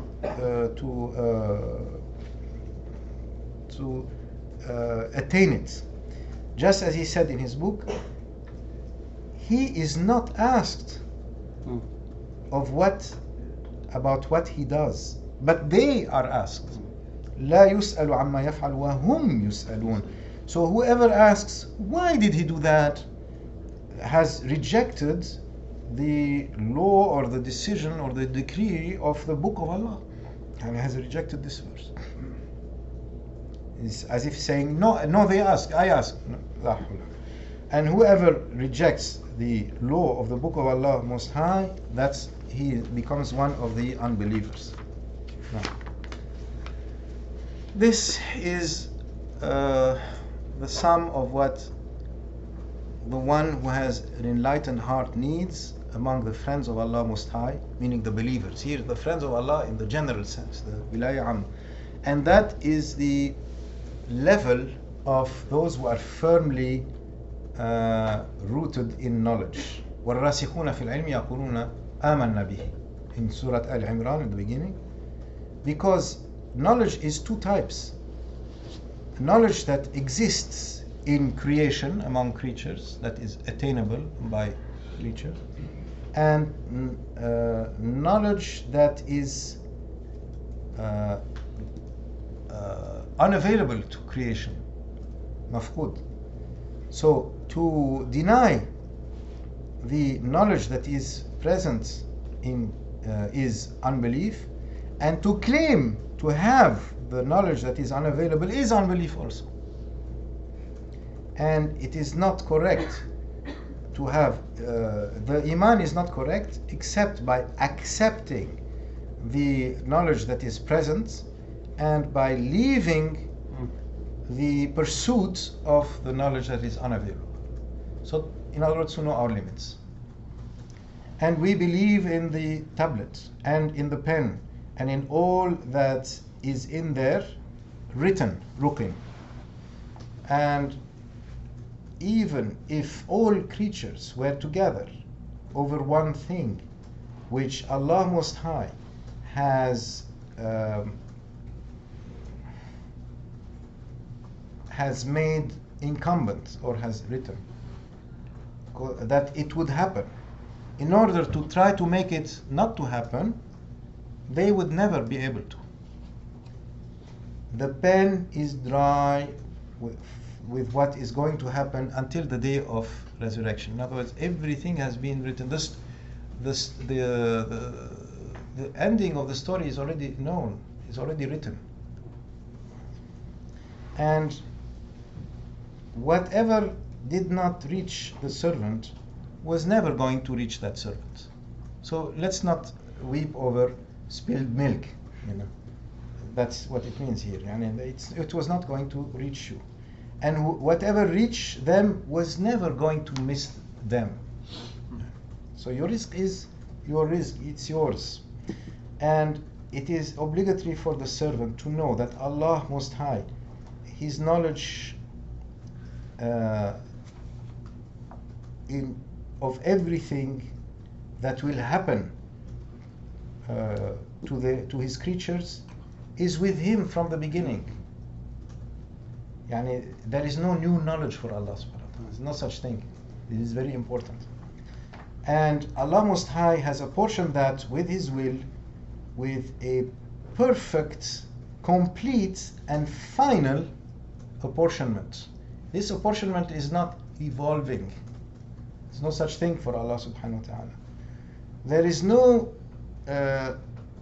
nothing can annul it nothing can annul it, and there is no dispute for it afterwards. There's no complaint. No one can complain about it. and there is nothing that can annul it, or that can erase it, and there is nothing that can change it, and there is nothing that can turn it around, and there is nothing that can add to it or that can subtract to it from his creatures in the heavens or the earth. That is the true conviction of belief and the foundations of spiritual knowledge, and the true confession that Allah is one and is Lord. He is the Lord of all, just as He said Most High in His glorious book, and He created everything and apportioned it completely. وَخَلَقَ كُلَّ شَيْءٍ فَقَدَّرَهُ تَقْدِيرًا. And He said Most High, and the command of Allah is an apportionment that is most complete. وَكَانَ أَمْرُ اللَّهِ قَدَرًا مَقْدُورًا. So woe to whoever Allah is their enemy with regard to this issue of qadar, of the pillar of one of the pillars of belief. آمنت بالله وملائكته وكتبه ورسله واليوم الآخر والقدر خيره وشره من الله تعالى. So how many of Muslim sects fell into into a deep pit because of that? Not to mention the non-Muslims, such as the Christians and the Jews, the modernists, the secularists, the materialists. So let's not be, he's saying, do not be the enemy of Allah with regard to that issue. Woe to whoever is, and woe to the one who brings to their investigative stance a sick heart. They have truly aimed with their imagination to try to uncover pure invisibility and to find a deeply hidden secret, and then in the end all they did was turn out to be a rank liar, a rank sinful liar, أفاكا أثيما. طيب, and he didn't just say كاذبا, he said أفاكا because it's more intensive form, and not just athim but athim, more intensive. And the throne and the footstool, so Arsh and Kursi, this is how Ibn Abbas interpreted them, right? That the Kursi is the divine footstool and the Arsh is the divine throne, without saying that Allah uses them the way that a king uses them, putting the king's foot, and there is nothing like Allah subhanahu wa ta'ala. So again, do not go to the logical conclusion of the use of such terms to attribute a body to Allah subhanahu wa ta'ala. Is beyond that. So he's saying these are real and true, haqq, literally. And He, Most High, is in no need of the throne and whatever is below it of creation, and He encompasses everything and whatever is above it. Now, and Allah has made powerless all of His creatures from encompassment. And we say, truly, Allah has taken Ibrahim as His beloved, as His intimate friend, and has spoken to Musa directly, in pure, out of sincere belief, and confirming that and surrendering to that. We don't discuss it, we don't dispute it. And we believe in angels and in prophets and in the books that were sent down upon the messengers, and we bear witness that they were on manifest truth, and we name the people who pray in our direction Muslims, mu'min. As I said before, this is the Maturidi Mazhab, right? As long as they confess and acknowledge all that the Prophet ﷺ came with, and they are in everything that he said in a confirmatory stance, in everything that he reported, without rejecting anything, without declaring anything to be a lie. And we do not probe in the reality of Allah. لا نخوض في الله. We do not dispute over theological issues the way that other religions do, or sects do, or like the mutakallimin of the non-Sunnis, because they fall into expressions that are inadmissible. They fall into philosophizing about Allah and rationalizing about Allah and making Allah in the end the subject of logical equations, that Allah is beyond that. And we do not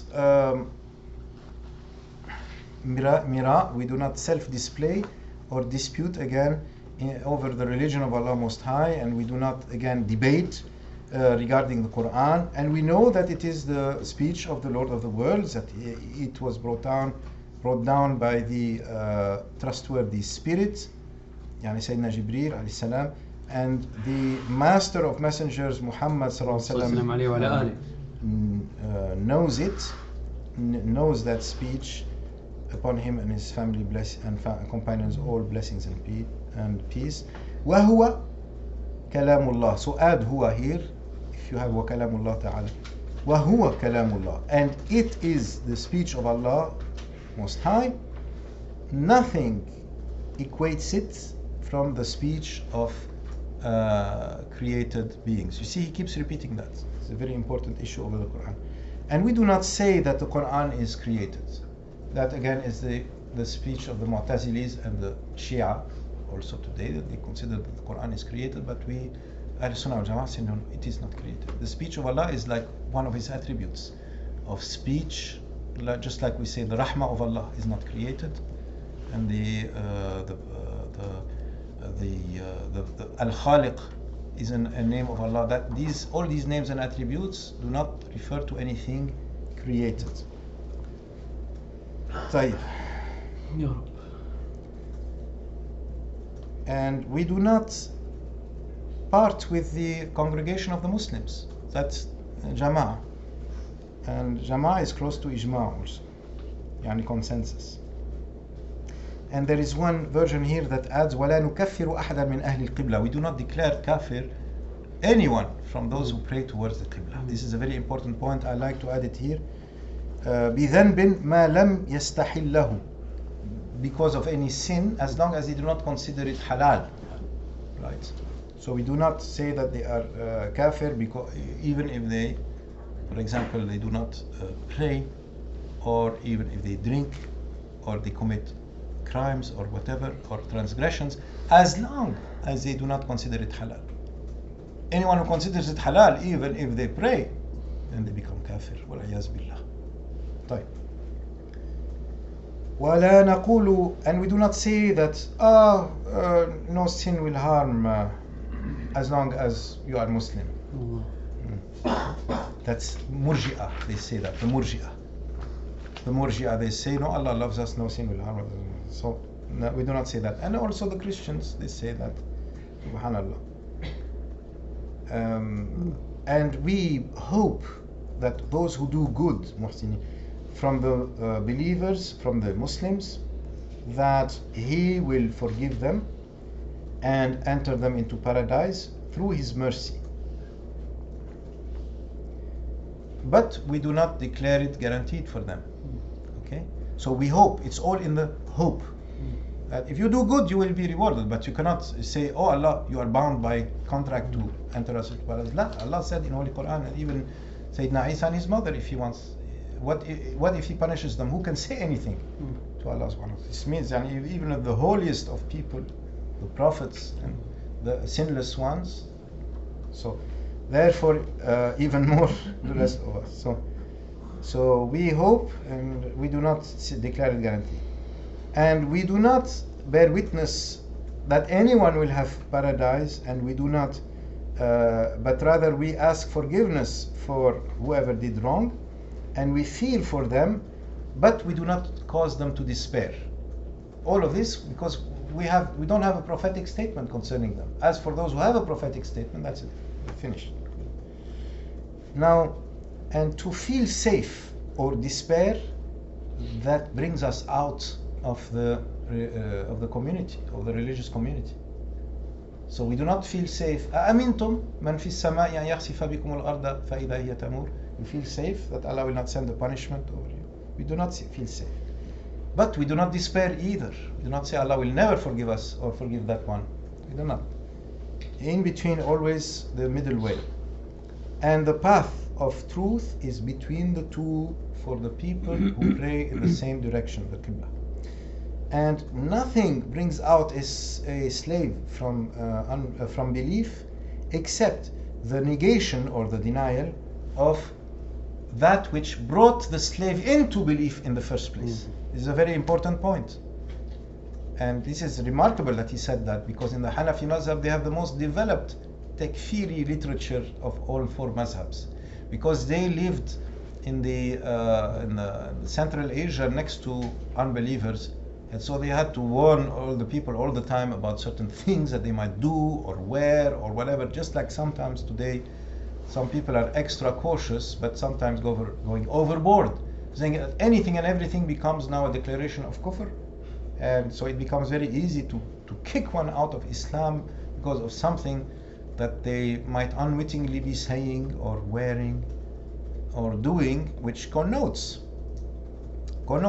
wrong adab or un-Islamic adab, but that's not something that really constitutes unbelief, right?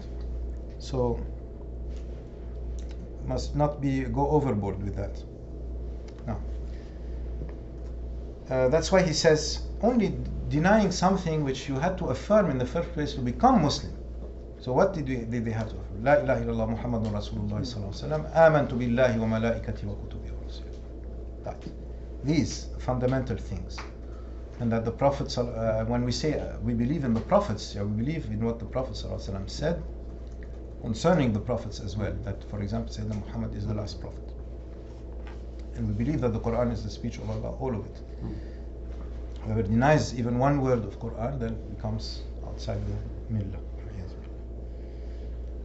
طيب. And belief is to affirm with the tongue and to confirm with the heart, and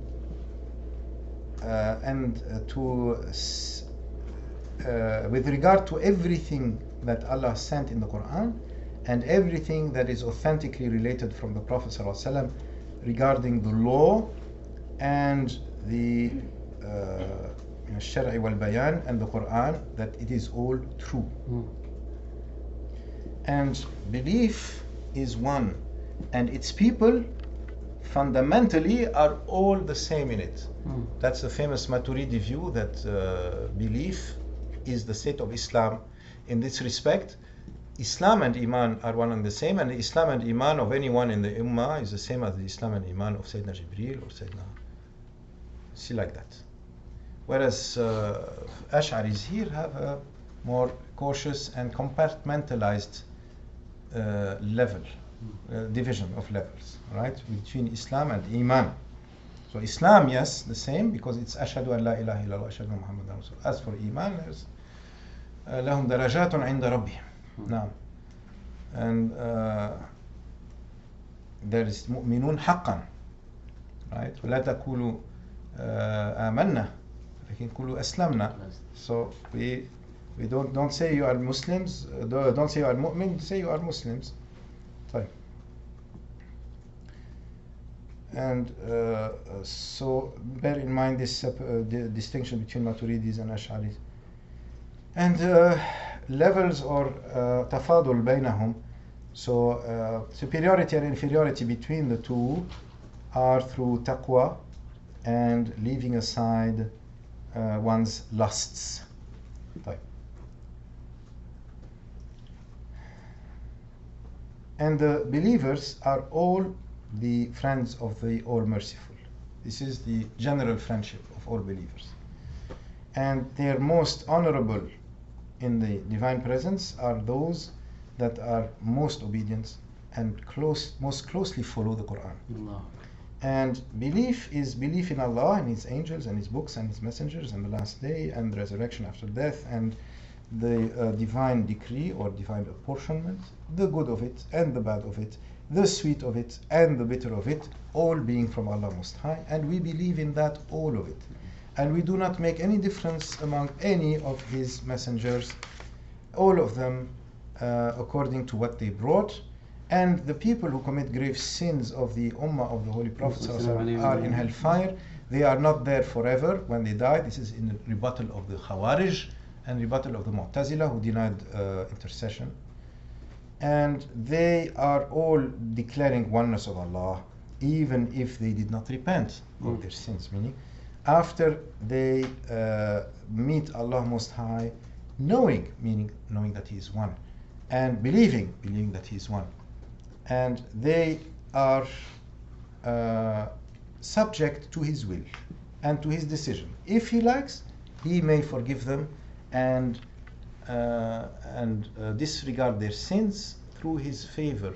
Just as He said Most High in His book, إِنَّ اللَّهَ لَا يَغْفِرُ أَن يُشْرَكَ بِهِ وَيَغْفِرُ مَا دُونَ ذَلِكَ لِمَنْ يَشَاءُ. Allah Most High certainly does not forgive whoever associates a partner to Him, but whatever is beneath that, He forgives to whoever He wishes. And so if He wishes, He may punish them in hellfire according to their crime through His justice. Then He brings them out of it with His mercy and the intercession of the intercessors among those who obeyed Him. Then He will give them a new life and send them to His paradise. And that's because Allah Most High is the protector of the people who know Him. And He did not put them on a par in this world or the next with the people who deny Him or disown Him, who strayed from His guidance and therefore did not obtain His friendship. Allah make us of His friendship. O Allah, O patron and protector of Islam and its people, make us hold fast to Islam until we meet You with it. Ameen. And we consider, or we view that prayer behind every virtuous one or disobedient one of those who pray towards the Qibla, meaning is valid. Is valid. We don't say that person is a sinner or that person is a fasiq. The Imam of the Muslims, yani their leaders, as long as they do not forbid from Salat, and whoever they appoint to be Imams, we pray behind them. Like Sayyidina Ibn Umar said, a golden word, he said, if I hear Hayya ala Salat, I come.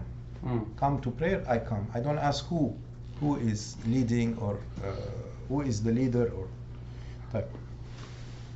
Yani the political leader. And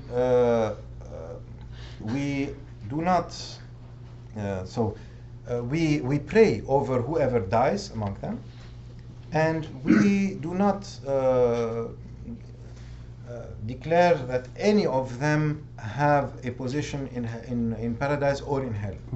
We do not bear witness against them that they are unbelievers, nor that they are polytheists, nor that they are hypocrites, as long as nothing appears on their part, no sign of that appears on their part.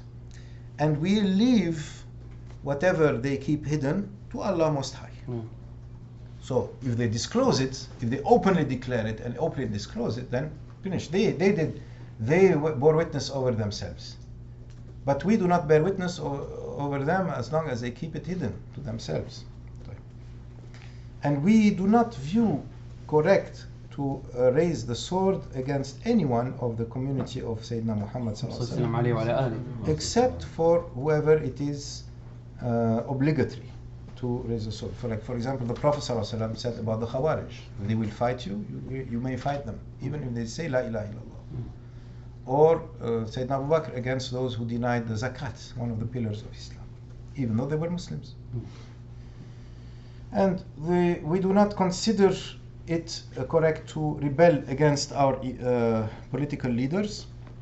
That's what khuruj ala a'immatina means here. Hence the term Khawarij. because they were political rebels against the Islamic Caliphate, or against the governors, those who are in charge of our affairs, our public affairs, even when they transgress. And we do not even supplicate against any of them. We do not remove our hand from their obedience. Rather, we view it as obligatory to obey them, and we consider that obeying them is part of obeying Allah Most High as an obligation, a categorical obligation in the religion, farida. As long as they do not command us to sin, and we supplicate on their behalf for goodness and success and health. And we follow the Sunnah and the Jama'ah, yani the way of the Prophet and the congregation of the companions.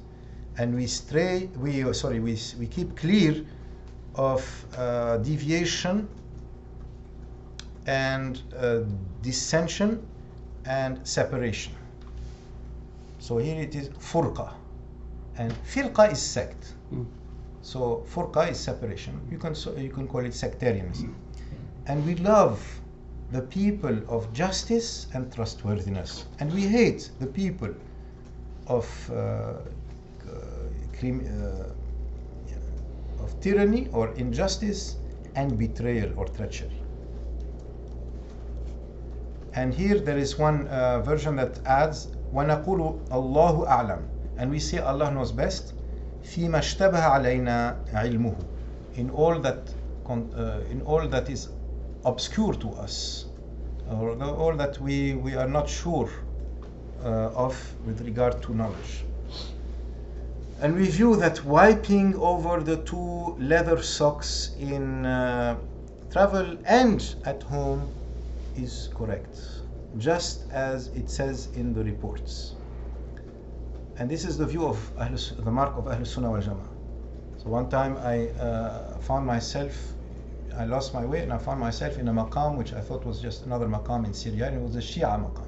And I was the only one wearing khufs there. No one else wears khufs. They do not believe in wiping over khufs, the Shia. So that's the mark of Sunnah wal Jama'ah. And Imam Sufyan al-Thawri said, you are not a true Sunni until you have prayed after having wiped on the khuf at least one time in your life. Practice a Sunnah of the Prophet. Imam Abu Hanifa said, I did not reach that until I saw it reported from 70 Sahaba from the Prophet that he did that, wiping over the khuf. So it is a mark of Sunnah wal Jama'ah. That's why Imam Abu Hanifa defined Sunnah wal Jama'ah as 3 things. السنة والجماعة ولاء الشيخين, يعني to consider Abu Bakr and Umar your Khalifa, وحب الختنين, to love Uthman and Ali equally, not one but not the other, or the other but not the one, no. Equally. والمسح على الخفين, and wiping over the 2 khufs. So ولاء الشيخين وحب الختنين والمسح على الخفين. ختنين يعني the 2 sons-in-law, and the shaykhain يعني the 2 shaykhs of Islam.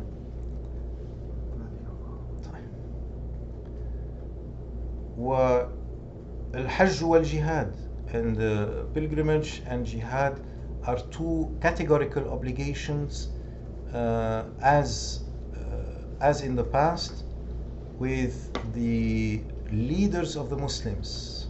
So you see, without the leaders of the Muslims, they are not neither obligatory nor even valid in some cases. طيب.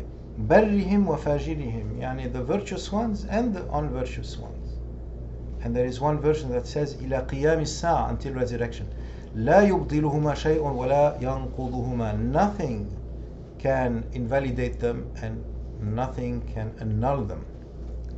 And we believe in the 2 most honorable record keepers, meaning the angels, and that Allah Most High put them over us as guardians.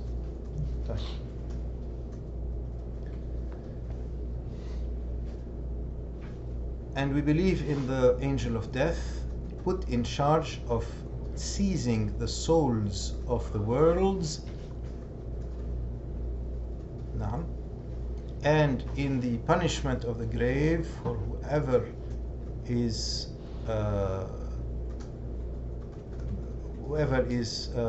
subsumed by, or is whoever is qualified by that. Man kana lahu ahlan. And in the interrogation of Munkar and Nakir, the two angels thus named. So Munkar and Nakir, yani terrifying and horrifying angels, might say. For the angels for the dead person in their grave, on behalf of their Lord, about their Lord and their religion and their prophet, according to what the reports said from the messenger of his Lord sallallahu alaihi wasallam. This is in reply to those who deny the punishment of the grave and the bliss of the grave. Even today there are people like that. And what also has been reported by the Sahaba, may Allah be well pleased with all, meaning they heard it from the Prophet sallallahu alaihi wasallam. Even if the chain of transmission does not reach up to the Prophet, they cannot make it up. It's not open to interpretation. Therefore they must have heard it from him. And the grave is either a grove from the groves of paradise or a pit of the pits of hellfire. And we believe in resurrection and in the reward of deeds on the day of resurrection, and in the display or exposition and the reckoning and the reading of one's record and the reward and punishment and the bridge. And one version adds here wal mizan after was-sirat, was-sirati wal mizan, and the balance of deeds. And then wal mizanu yuzanu bihi a'malul mu'minin, and the balance, in it is weighed the deeds of the believers, whether good or evil, and obedience or sins, yani disobedience, and the paradise and hell, yani the garden and hellfire, are created, and yani are created from now already.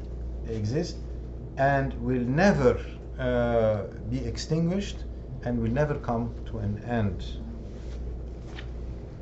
So we'll stop here and we'll pray Maghrib, and we'll see after that. If we have energy, we can finish it, inshallah. Consult your heart.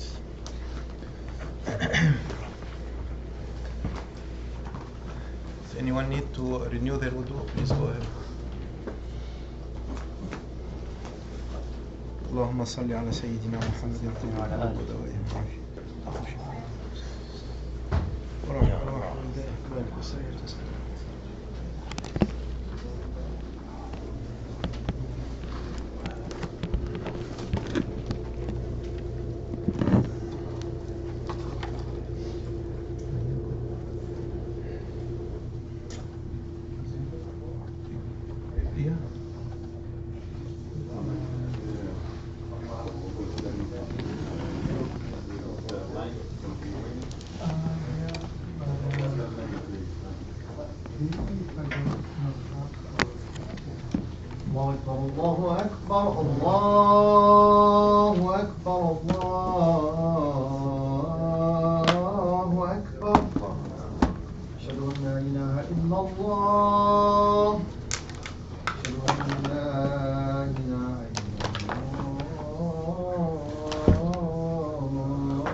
أشهد أن محمدا رسول الله.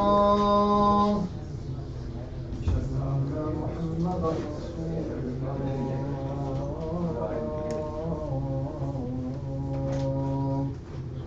حي على الصلاة،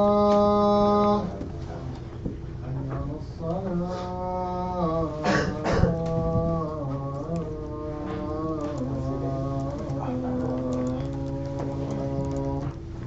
حي على الفلاح، حي على الفلاح.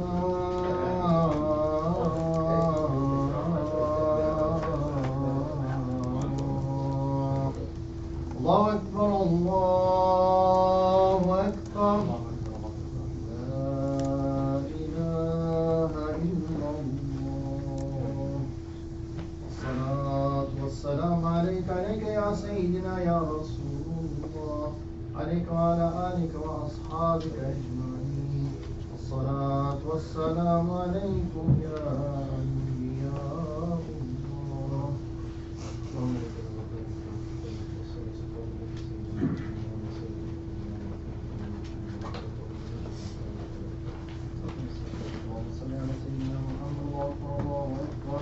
أشهد أن لا إله إلا الله وأشهد أن محمدا رسول الله. حي على الصلاة حي على الفلاح، قد قامت الصلاة قد قامت الصلاة. الله أكبر الله أكبر، لا إله إلا الله. الله أكبر. الله أكبر. بسم الله الرحمن الرحيم. الحمد لله رب العالمين الرحمن الرحيم مالك يوم الدين. إياك نعبد وإياك نستعين. اهدنا الصراط المستقيم صراط الذين أنعمت عليهم غير المغضوب عليهم ولا الضالين. آمين.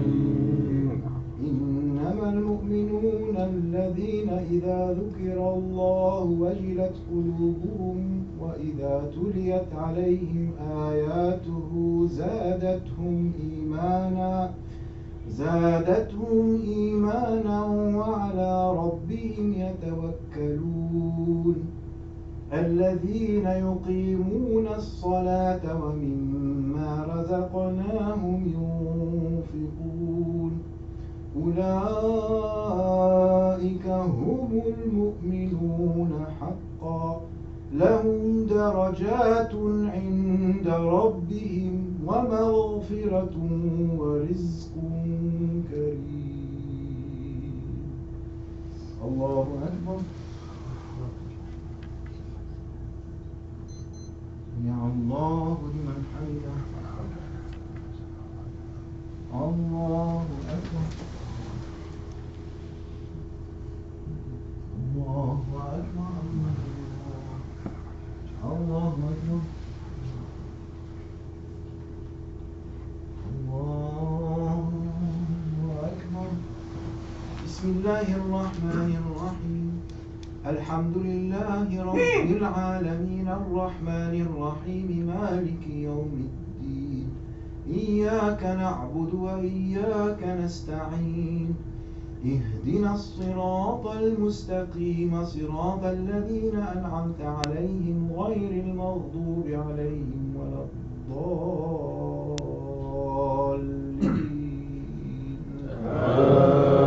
آمين. بسم الله الرحمن الرحيم. ألهاكم التكاثر حتى زرتم المقابر. كلا سوف تعلمون ثم كلا سوف تعلمون. كلا لو تعلمون علم اليقين لترون الجحيم ثم لترونها عين اليقين ثم لتسألن يومئذ عن النعيم. الله أكبر. سمع الله لمن حمده. الله أكبر. الله أكبر. الله أكبر. الله أكبر.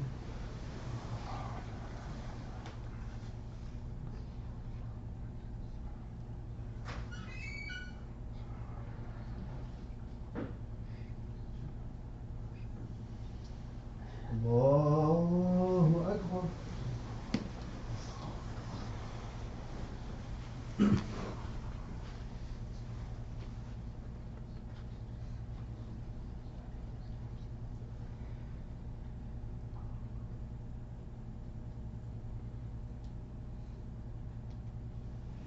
الله أكبر. سمع الله لمن حمده. الله أكبر.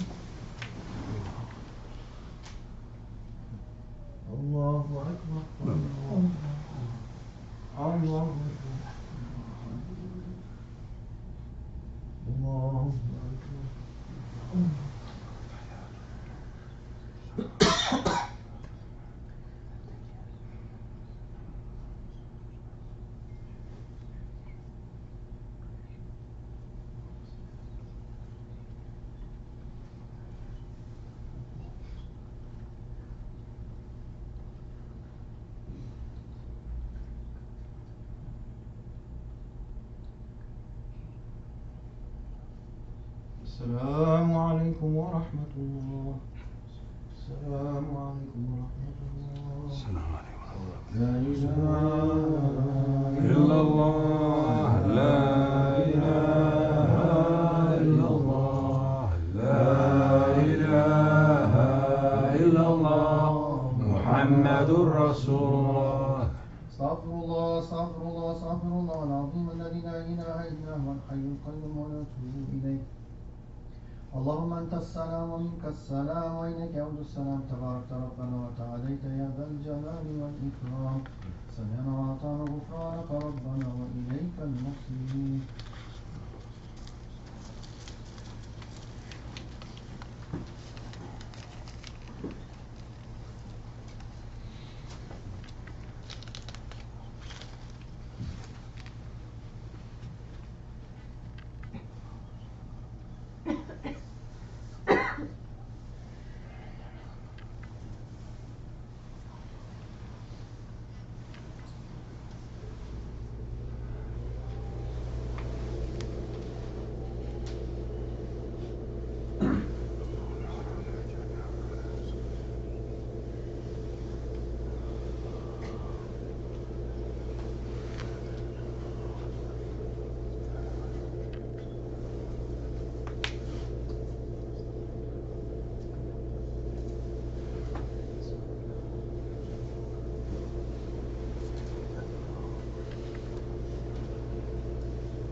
أعوذ بالله من الشيطان الرجيم. بسم الله الرحمن الرحيم. ما إلهكم إله واحد لا إله إلا هو الرحمن الرحيم.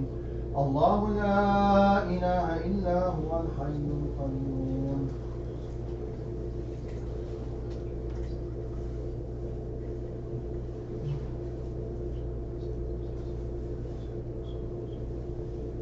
وهو العلي العظيم الجلال والكمال. سبحانك يا رب سبحان الله.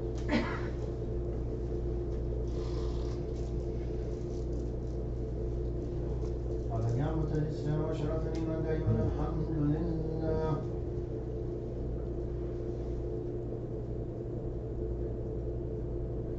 تعالى شأنه ولا إله غيره. الله أكبر.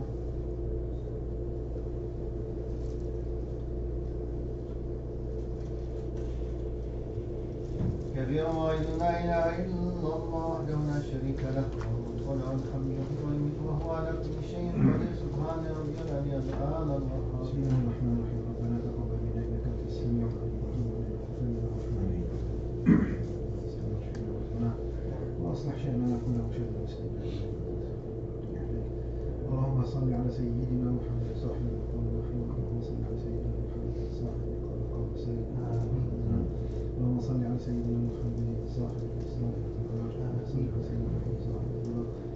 اللهم صل على سيدنا محمد صاحب الشفاعة. اللهم صل على سيدنا محمد نبي الأمي وعلى آله وصحبه وسلم تسليما كثيرا. اللهم صل على سيدنا محمد نبي الرحمة. اللهم صل على سيدنا محمد أولا وأخيرا ظاهرا وباطنا دائما أبدا سعادة يا رب العالمين. صلاة تفتح لنا بها الظلم والتيسير وتجعل لنا بها التعسير والنصير. صلاة تكون لنا شفاء وضياء ونورا يا رب العالمين وثباتا على الصراط المستقيم يا رب يا الله. ربنا آتنا في الدنيا حسنة وفي الآخرة حسنة وقنا عذاب النار يا عزيز يا غفار. اللهم أجرنا من النار. اللهم أجرنا من النار. اللهم أجرنا من النار. ربنا اللهم أعنا على ذكرك وشكرك وحسن عبادتك. ولا تجعلنا يا رب واغفر لنا وارحمنا وجميع المسلمين والمسلمات المؤمنين والمؤمنات الأحياء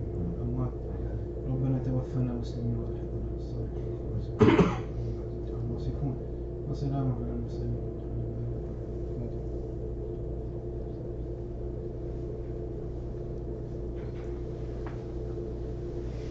So did you consult your hearts? Shall we continue? Finish? Alhamdulillah. Anyone prefer to finish next time, or we can finish tonight? We can finish tonight if we devote less than 40 minutes, inshallah. Shall we? Yes. Bismillah. Good.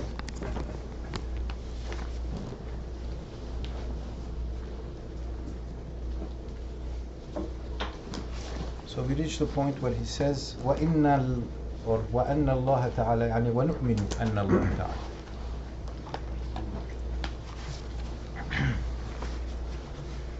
As we said, all of these wa are in conjunction with the first one, وَنُؤْمِنُ.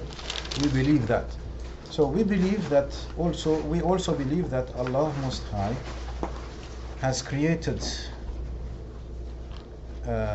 paradise and hellfire, and has created for the both of them their people. Allah make us of the people of paradise. Ameen. So whoever Allah wills for paradise, He causes to enter out of His generosity, or out of His favor, فضلا منه. And whoever He wishes of them, that those that He created, to end up in hellfire, He causes them to enter hellfire out of His justice. And each one acts for or to the end, lima, yani for what, or for whatever end they were finalized for. قد فرغ له. So correct منه, it's قد فرغ له. لما قد فرغ له. سنفرغ لكم أيها الثقلان. سنفرغ لكم يعني we will deal with you in a final way, oh human being and jinn. And each one will end up sa'ir to wherever they were created for. And goodness and evil are apportioned for all slaves, yani all creatures, subhanallah. And Imam Malik said even intelligence and its lack, everything is apportioned. And now ability or capacity, istita'a, by which an act becomes obligatory. Yani, for example, the capacity to go on Hajj makes it obligatory, but with leeway with regard to times. You have to fulfill it, but you do not have to fulfill it right now. Okay. طيب. Now, in the sense of min nahwi tawfiq, in the sense of the success which Allah grants, and by which you cannot describe creatures, yani that kind of capacity. See, the capacity which makes you do an act of obedience, which proves that Allah is giving you tawfiq. Okay, but the tawfiq is not from you. And the capacity Allah creates for you, and it makes that act obligatory upon you, and then you do it and you obtain rewards for it. Now, that kind of capacity, we say that you have it, you have that power, that ability, because he says he wants to be very careful who, to whom we are attributing power and ability here. You do not have ability before you actually do that act. When you actually resolve to do that act, Allah creates the ability for you, but in reality, it's in His hand. See? That's what he's saying. تكون مع الفعل. It will be concurrent with the deed, with the act. This is a fine point of theology and aqidah. And then he's saying that because it is connected to what? To tawfiq. And tawfiq is from Allah. And we said that before, right? The hidayah of tawfiq and ilham. The guidance of granting success in the hereafter and inspiration in your heart to do acts of obedience. As for capacity that comes through health and wealth and physical ability and hale limbs, salamat al-alat, such capacity exists before the deed. And it is addressed by the address of Allah, meaning يعني the taklif.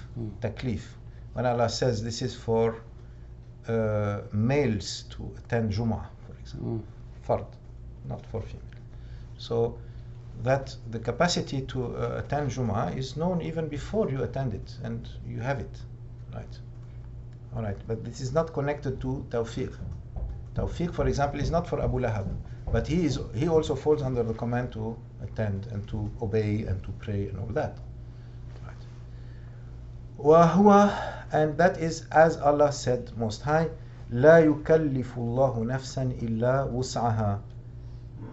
Allah does not task a soul beyond its capacity. So now he basically makes synonyms, istita'a and wusa, capacity, ability. But he differentiates between the istita'a of physical capacity and health and wealth and the istita'a of tawfiq, which is only from Allah subhanahu wa ta'ala for the believers. And Allah Most High did not the deeds of the servants and creatures are all created by Allah Most High. There is a book by Imam Bukhari to that effect with that very title, خلق أفعال العباد, the creation of the deeds of Allah, the creation of the deeds of servants of Allah. But they are acquired by servants. In other words, their merit or demerit is the acquisition of servants. لها ما كسبت وعليها ما اكتسبت. It has to its credit what it has acquired of good deeds, and it has to its demerit what it committed of bad deeds, the soul. So this is a very good and fine points that show that even though Allah is the creator of our deeds, yet through free will, through relative free will, right? Because we do not create our own destiny. We do not create it. It is created by Allah subhanahu wa ta'ala. Yet He gives us a responsibility for our deeds, and He gives us a relative free will through which we put into effect our knowledge of good and evil according to the revealed law of all of His heavenly books through the centuries. We know what is right and what is wrong, and we have the capacity to choose between right and wrong. And every choice, every step is recorded either for us or against us. Otherwise, there would be no Sharia, there would be no reckoning, there would be no judgment, there would be no way to, if everything, as we said, is decreed by Allah subhanahu wa ta'ala. So what is our role in that? Our role is kasb. That's how it is defined. In the Ash'ari and Maturidi mazhabs, the acquisition through your own legal responsibility, taklif.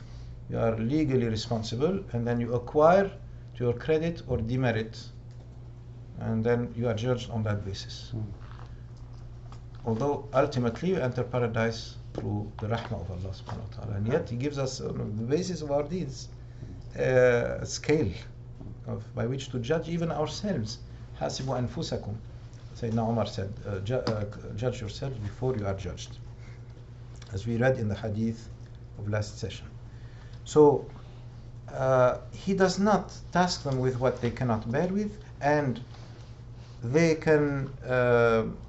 do not bear with except what He has tasked them with. And that is the gist of the explanation of the saying, La hawla wa la quwwata illa billah. There is no change nor might except with Allah. We say, it says taqul, but another version says naqul. Whatever you say, we say. There is no maneuvering for anyone. La hilata li ahad. Hila is like hawl, to change or to maneuver. Hila is also used for ruse or subterfuge, right? The literature of subterfuges in fiqh.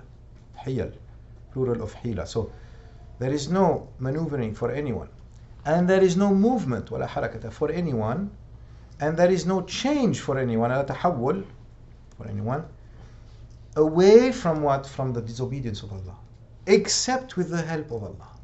Illa bima'unatillah. So they said, Imam Baydawi said this, Allah told us to say, you do we worship, and then immediately he added, and you we seek for help, because we cannot worship unless you help us. Right? And as if Allah is saying, how do you want me to help you? Ihdina as-sirat al-mustaqim. Guide us on the straight path, because if you do not guide us, we can never be on the straight path. And meaning keep us also there after you have guided us, because these are the ones that already saying we are worshipping you. They say guide us on the sirat al-mustaqim, meaning we are worshipping you and we are asking for your help, and you have helped us in worshipping you, and yet we are still asking you to guide us, meaning keep us on the straight path. So la hawla wa la quwwata illa billah. There is no change away from sins, and there is no then he will say now, except with his help, there is no change away from sins. And then wala quwwata li ahad, and there is no might for anyone to subsist and stand firm and to establish any act of obedience and to stay firm upon it, except with the success Allah grants, except with the tawfiq of Allah. That's what la hawla wa la quwwata illa billah means. It is deeply a statement of Islamic creed that is referring to the Fatiha, what we just said. And every time we say the Fatiha also, it is as if we are saying la hawla wa la quwwata illa billah, but with that the beauty of addressing Allah with his own speech and with the direct person also, because as Baydawi said, as if Allah is present when we say yaka, you, as if he is present, because you cannot say you to someone who is in the third person, to someone who is absent, to someone who is invisible. We say it's as if maqam mushahada, the station of witnessing, for every Muslim, in every salat, in every Fatiha. This is very astonishing, the difference between divine speech and human speech. طيب. And he said, وَكُلُّ شَيْءٍ, and everything runs its course with the will of Allah Most High, and through His knowledge, and through His decree, and through His divine apportionment, before time, His qadar. His will has overcome all wills, and His decree has overcome all subterfuges. He does whatever He wishes, and He never commits injustice, ever. He is never zalim. وَمَا أَنَا بِظَلَّامٍ لِلْعَبِيدِ. Allah subhanahu wa ta'ala is declaring. It is enough that, you see, Imam Baydawi says, it is as if He's creating us. By His creating us, He has already paid us in full. He does not owe us anything after that. Finish. So no one can hold Him to task for anything after that. So you can never repay Him for even the bounty of one eye. No. As we read in the hadith, the man who worshipped 500 years doing nothing else, it was not enough to repay Allah. Type. And He is exalted and exempt from any untoward trait or any evil, su, wahain. One version adds wahain, same meaning. Hain, shain, any bad trait. And He is clear and exempt. Taqdis, tanzih, same meaning, right? Taqaddasa, tanazzaha. Of any blemish and ugliness. He is not asked of what He does, and they will be asked. This is a verse of Quran. And in the supplication of the living for the dead, and in their almsgiving, yani charity, there is blessing and there is benefit for the dead. So in the supplication of the living and in the charity that the living give, there is benefit for the dead if they do it on their behalf. See, this is in the Hanafi mazhab. In the Shafi mazhab, all the acts of worship you can and gift to the right, salat and nafil and hajj, and not just charity and not just supplication. So this is a very important point, and alhamdulillah for that. And see the glory of this religion. The generosity of Allah is unlimited, and our saying unlimited is limited, but His unlimited is unlimited. No. So this is a beautiful point, and Allah Most High answers supplications and fulfills petitions, fulfills needs. Sorry, and He owns everything. Nothing owns Him, and and none can do without Allah for the glimpse of an eye, because then they would cease to exist. If even for this glimpse of an eye, and a single atom did without Allah, that would cease to exist. And whoever does without Allah for the glimpse of an eye commits kufr, yani declares that, because Allah gives permission for that to exist. You see, that's why He said liman al-mulk al-yawm, and on the day of resurrection. But mulk is always for Allah, has always been for Allah, even before resurrection. Why He says today? Was it not already the case? Yes, it was, but before, Allah gave leeway for them to deny it. You see, so if they deny it, then they enter into kufr. Yes, and they are denying the reality, which is no, they are not doing without Allah, not for the glimpse of an eye. Yet they deny. Wakan, and then he becomes. So kan here is in the meaning of wasara. He becomes from the people of loss. Wal-iyazu billah. Now.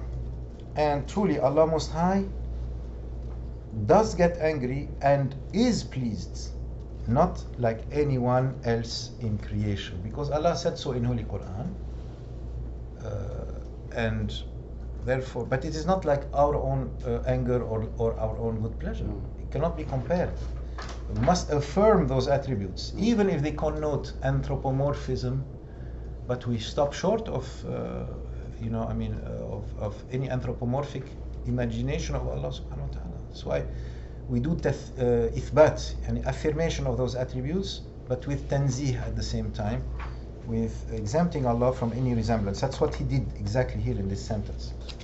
And we love all the companions of the Prophet sallallahu alaihi wasallam, and we do not go or exceed limits in the love of any of them. Yani, we do not put any of them above in love, except in the way that Allah put them above, or the way that Prophet put them above. So the 4 Khulafa Rashidin are not like the rest. The 10 promised paradise are not like the rest. The people of Badr are not like the rest. The people of Hunayn are not like the rest. The martyrs are not like the rest. The Siddiqeen are not like the rest. The people who entered into Islam before the conquest of Mecca are not like the rest. See, so there's always gradations and darajat. And the Ahlul Bayt, the family of Holy Prophet ﷺ, are, they are in a class apart for centuries, for a long time now. I mean, I don't know how it fared under the Ottomans. Certainly better than now. So that's why it is allowed now to give them even sadaqah, even though sadaqah is not for them. Sadaqah is the cleansing of people. But that if they don't give them the hummus, then at least you give them the sadaqah. But always protect them and preserve them from the ignominy of poverty and of being derelict in the society. Yeah. So that's something that the Shia has over us, that they still keep high the love of Ahlul Bayt. But here he's saying, but not to the detriment of others of the Sahaba. We will not go to excess. So we do not wash our hands of any of them, of any of the Sahaba. Do not say like the Shia, they say only 12 are just and pious and virtuous, and the rest are what? Munafiqs? Subhanallah. We are belying the Quran. Subhanallah. So she's saying, no, we never wash our hands of any of them. We hate whoever hates them, and we never mention them except in the right way. We consider that their love is religion, belief, and ihsan. Yani excellence in the religion. And we consider that hatred of them is unbelief and dissension and hypocrisy and tyranny. That is the reality of the mazhab of those who declare them such. However, we do not declare them kafir because of that. The reality of the mazhab is not the mazhab. See? لازم المذهب غير المذهب. So this is important. So when they analyzed the positions of the Mu'tazilas, they said it leads to kufr, but they did not declare the Mu'tazilas kafir. Similarly with the Khawarij, similarly with the Shia, similarly with the Murji'ah, similarly with all of them are Ahl al-Qibla, all of them are under the rubric of Islam. But the pure belief, then we have to find that what and follow that. And he said, we affirm that Caliphate after the Prophet ﷺ, first it was for Abu Bakr as-Siddiq. May Allah be well pleased with him. In the sense that he was the best, tafdilan, and he has precedence over the entire ummah. Then, and this then also is part of the belief, the affirmation of belief. So there is an affirmation of precedence in merit and precedence in sequence, right? Tafdilan and taqdeem. Then, and only in second position, to Umar ibn al-Khattab radiallahu anhu, then to Uthman ibn Affan radiallahu anhu, then to Ali ibn Abi Talib radwanullahi ta'ala alayhim ajma'in.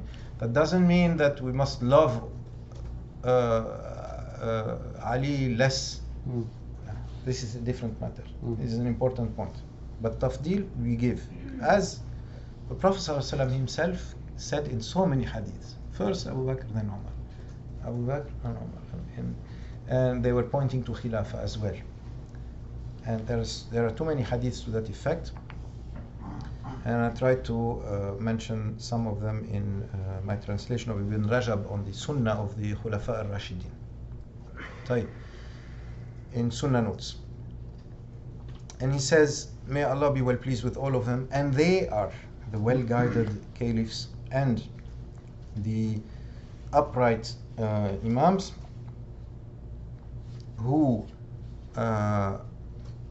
ruled with right and were acting according to justice.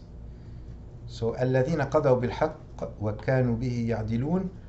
This is missing from some of the versions, so you can add it. الذين قضوا بالحق وكانوا به يعدلون. And we believe also that the 10 whom were named by the Messenger of Allah,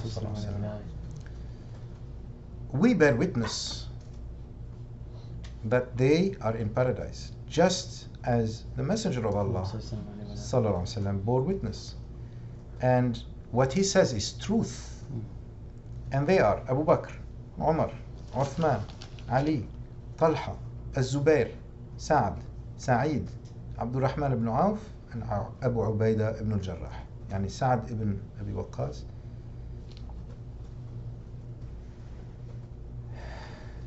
and Sa'id ibn Mu'az, Sa'd ibn Abi Waqqas and Sa'id. Type. And Abu Ubaidah ibn al-Jarrah is the keeper of the secrets of, he's the trustworthy one of this community. May Allah be well pleased with all of them. And how well is the saying regarding the companions of the Prophet ﷺ and his wives and his offspring, and how well is, and whoever speaks well, man ahsana, in the sense of a verb here, man ahsana al-qawla, whoever speaks well of the companions of the Prophet and his wives and his offspring, is free of hypocrisy. And the scholars of the early Muslims are among the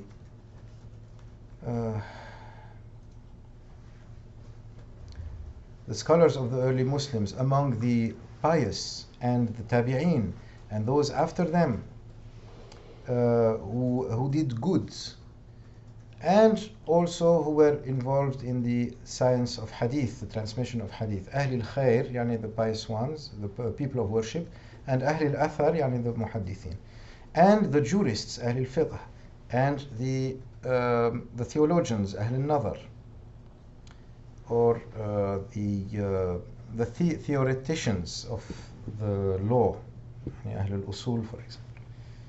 They are not mentioned except in the best way. And whoever mentions them in a bad way, then they have erred from the straight path. They have strayed from the straight path. And we do not give preference to any of the awliya over any of the anbiya. Yani the friends of Allah who are non-prophets, we do not prefer any of them over the prophets. We say a single prophet is better than all of the awliya. This is adab with Allah subhanahu wa ta'ala, because Allah raised them to a level from His own munificence. And this level is not acquired, it's not acquirable, it's given by Allah subhanahu wa ta'ala. And we, nevertheless, we believe in what has been transmitted concerning the miraculous gifts of awliya, karamat. So when we say karamat, immediately we mean awliya. When we say mu'jizat, we mean anbiya. And whatever is authentically related by the trustworthy ones regarding the reports of the awliya. So like for example, Shaykh Abdul Qadir Jilani, Zahabi said that he has the most reports of miracles, things happening. They happen in public and people reported them. And we believe in the conditions of the last hour, as-sa'a, among them the coming out of the Dajjal, the arch liar, literally, Dajjalan, so to lie in a chronic way, and or Antichrist, whatever you understand best, because he comes before Sayyidina Isa descends again. And in the descent of Isa upon him, peace, from the sky, and that would be in Sham, and in the rising of the sun from the west, and in the coming out of the beast of the earth from its place. And we do not give any credence to any seer, or like kahinan wala arraf. Yani kahinan is a oracle giver, and arrafan a seer, or like a palm reader and that sort of thing. Even if sometimes if people say, I lost my car and I can't buy it, was stolen, is it okay if I go to someone like that? So no, because Prophet ﷺ said, whoever gives credence to them has committed unbelief in what I brought, he said. Therefore, we do not, even if they may convince people that they tell the truth, because they do at times. They do at times, and at most of the times they lie. So it's enough for them to tell the truth, as it were, accidentally or statistically one time, to catch customers and to acquire it. But the rest of the time they are stealing from people and lying to them. And whoever, nor do we believe or give any credence to anyone who claims other than the book, the Quran, and the Sunnah, and the consensus of the whole community. And this is important: the book, the Sunnah, and the consensus. We don't just say book, the Quran and the Sunnah. All of the sects claim to be following the Quran. Most of the sects claim to be following the Quran and the Sunnah. Sunnah wal Jama'ah always emphasize a third element, which is consensus. And this is very important distinguisher that excludes even the Khawarij, the Mu'tazila, the Zahiriyya even, who are very close to Al-Sunnah wal Jama'ah, Ibn Hazm and so forth. His positions are well respected, but his dissent is not taken into consideration as valid. So ijma is very important here, remember it, and that phrase appears again also in Risalat al-Mustarshidin of Al-Harith al-Muhasibi and other texts like Fiqh al-Akbar of Imam Abu Hanif. And we consider that congregation is truth and right and correct, and sectarianism and sects are deviation and punishment. And the religion of Allah in heaven and on earth is one, and that is the religion of Islam, just as Allah Most High said, truly religion in the presence of Allah is Islam. Inna dina inda Allahi al-Islam. And he also said, now this one fell out from certain editions, وَمَنْ يَبْتَغِي غَيْرَ الْإِسْلَامِ دِينًا فَلَنْ يُقْبَلَ مِنْهُ. And whoever seeks other than Islam as a religion, it will not be accepted from them. Meaning surrender, but surrender as defined by Allah subhanahu wa ta'ala at the hand of the final prophet. You cannot say that the Christians cannot say, yeah, we are surrendering, we accept Islam in the sense of surrender. Say no, you are not surrendering. You are surrendering to all the prophets but one. And to the Jews, no, you are not surrendering. You are surrendering to all the prophets but two. So finish the road and finish the way, otherwise you are coming to Allah subhanahu wa ta'ala with half-baked surrender, saying we surrender ya Allah except for two or except for one. So that's not a true surrender. وقال تعالى وَرَضِيتُ لَكُمُ الْإِسْلَامَ دِينًا. And I am well pleased with Islam as a religion for you. And that religion of Allah in heaven and on earth is between extremism and between laxism, ghulu and taqsir. Extremism, fanatic lengths and extremism, and laxism, yani saying it's okay, don't, and it's alright, and it's this and that. Like for example, so-called progressives who will try to fish out, like Professor Khalid Al-Fadl, from the books of Islam, positions that are dubious and disregarded, invalid, but that once had currency in certain parts of the Muslim world or in certain mazhab or in certain sects, but that are either stillborn or defunct. And revive them and say it is all right to do that, because we heard that one time this was said or this was done. And this is laxism, right? So if we, and the ulama of the Salaf, they said if you take from each mazhab the permissible side and assemble a creature out of that, sort of Frankenstein type of dispensations, you will see not the religion of Islam, the picture of that worship will not remind you of Islam anymore. It will be completely off, right? Like because someone said that it's all right to have the shorts to be like speedos, because the rest is not awra, then it's all right. You could pray in that, and if you drink a certain type of beverage, not to the point of drunkenness, it is okay. And so they will have alcohol on their breath.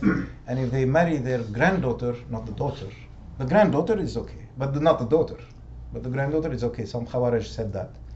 And so this will sort of half drunk, half-naked, incestuous worshipper. Is this Islam? Ya Latif. Ya Latif. We take to our heels to run out of a room made of such worshippers, because it's.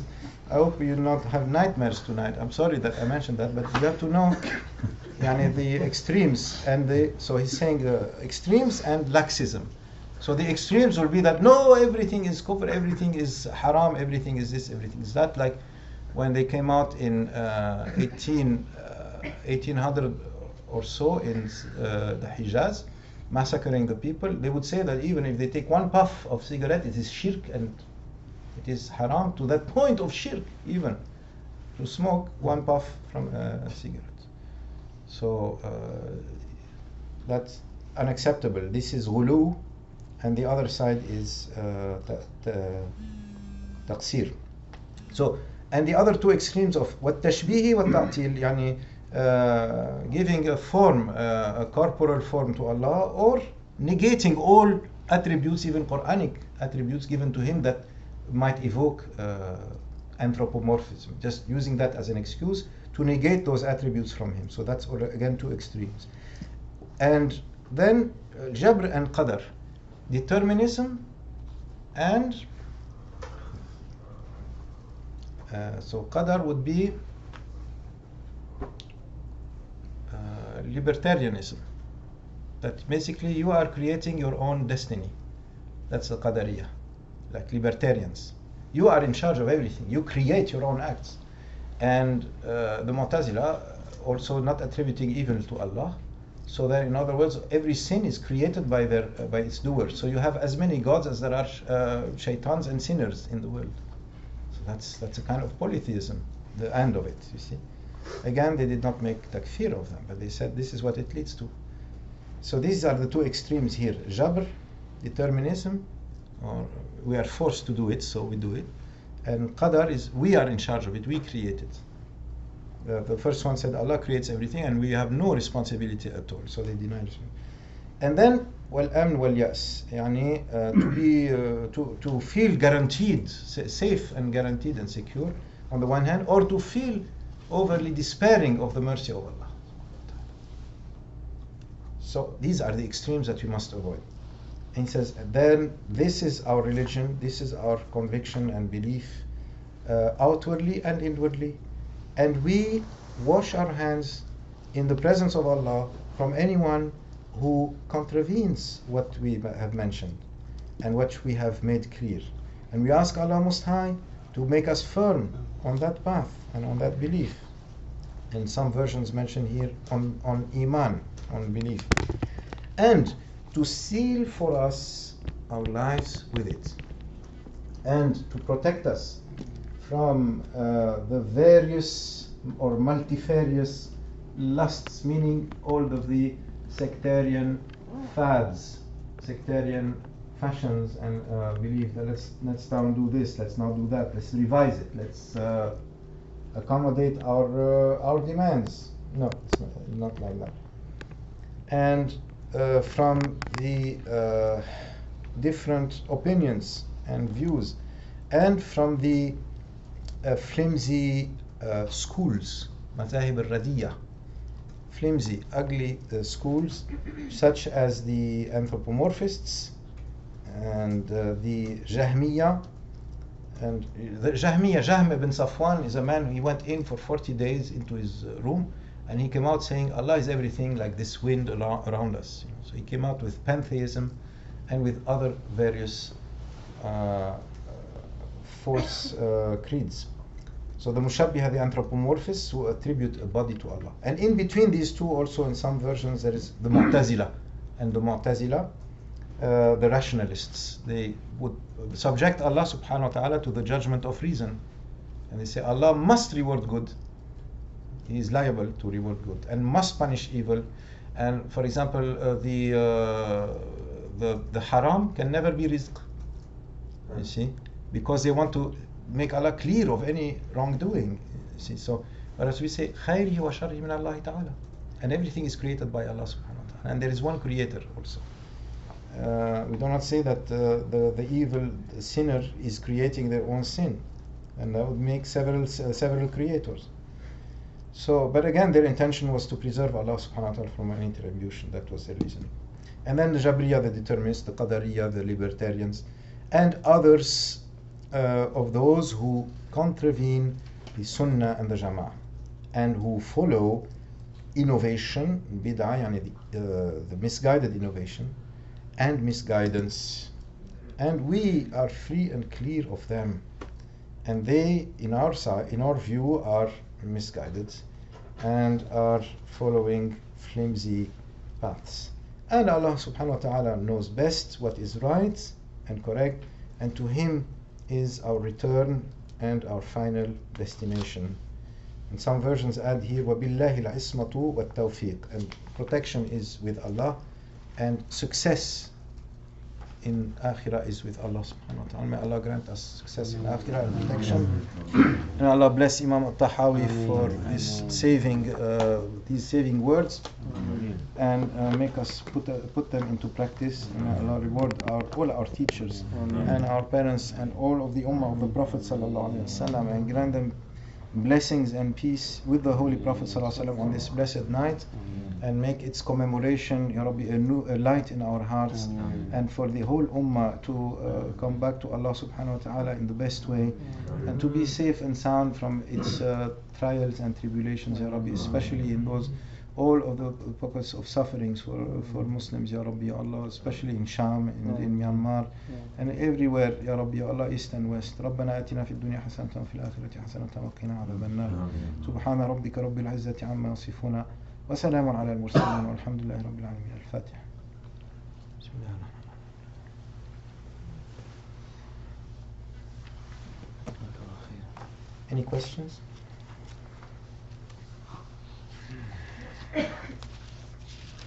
Anyone? So it is Sa'id ibn Zayd. Sa'id ibn Zayd.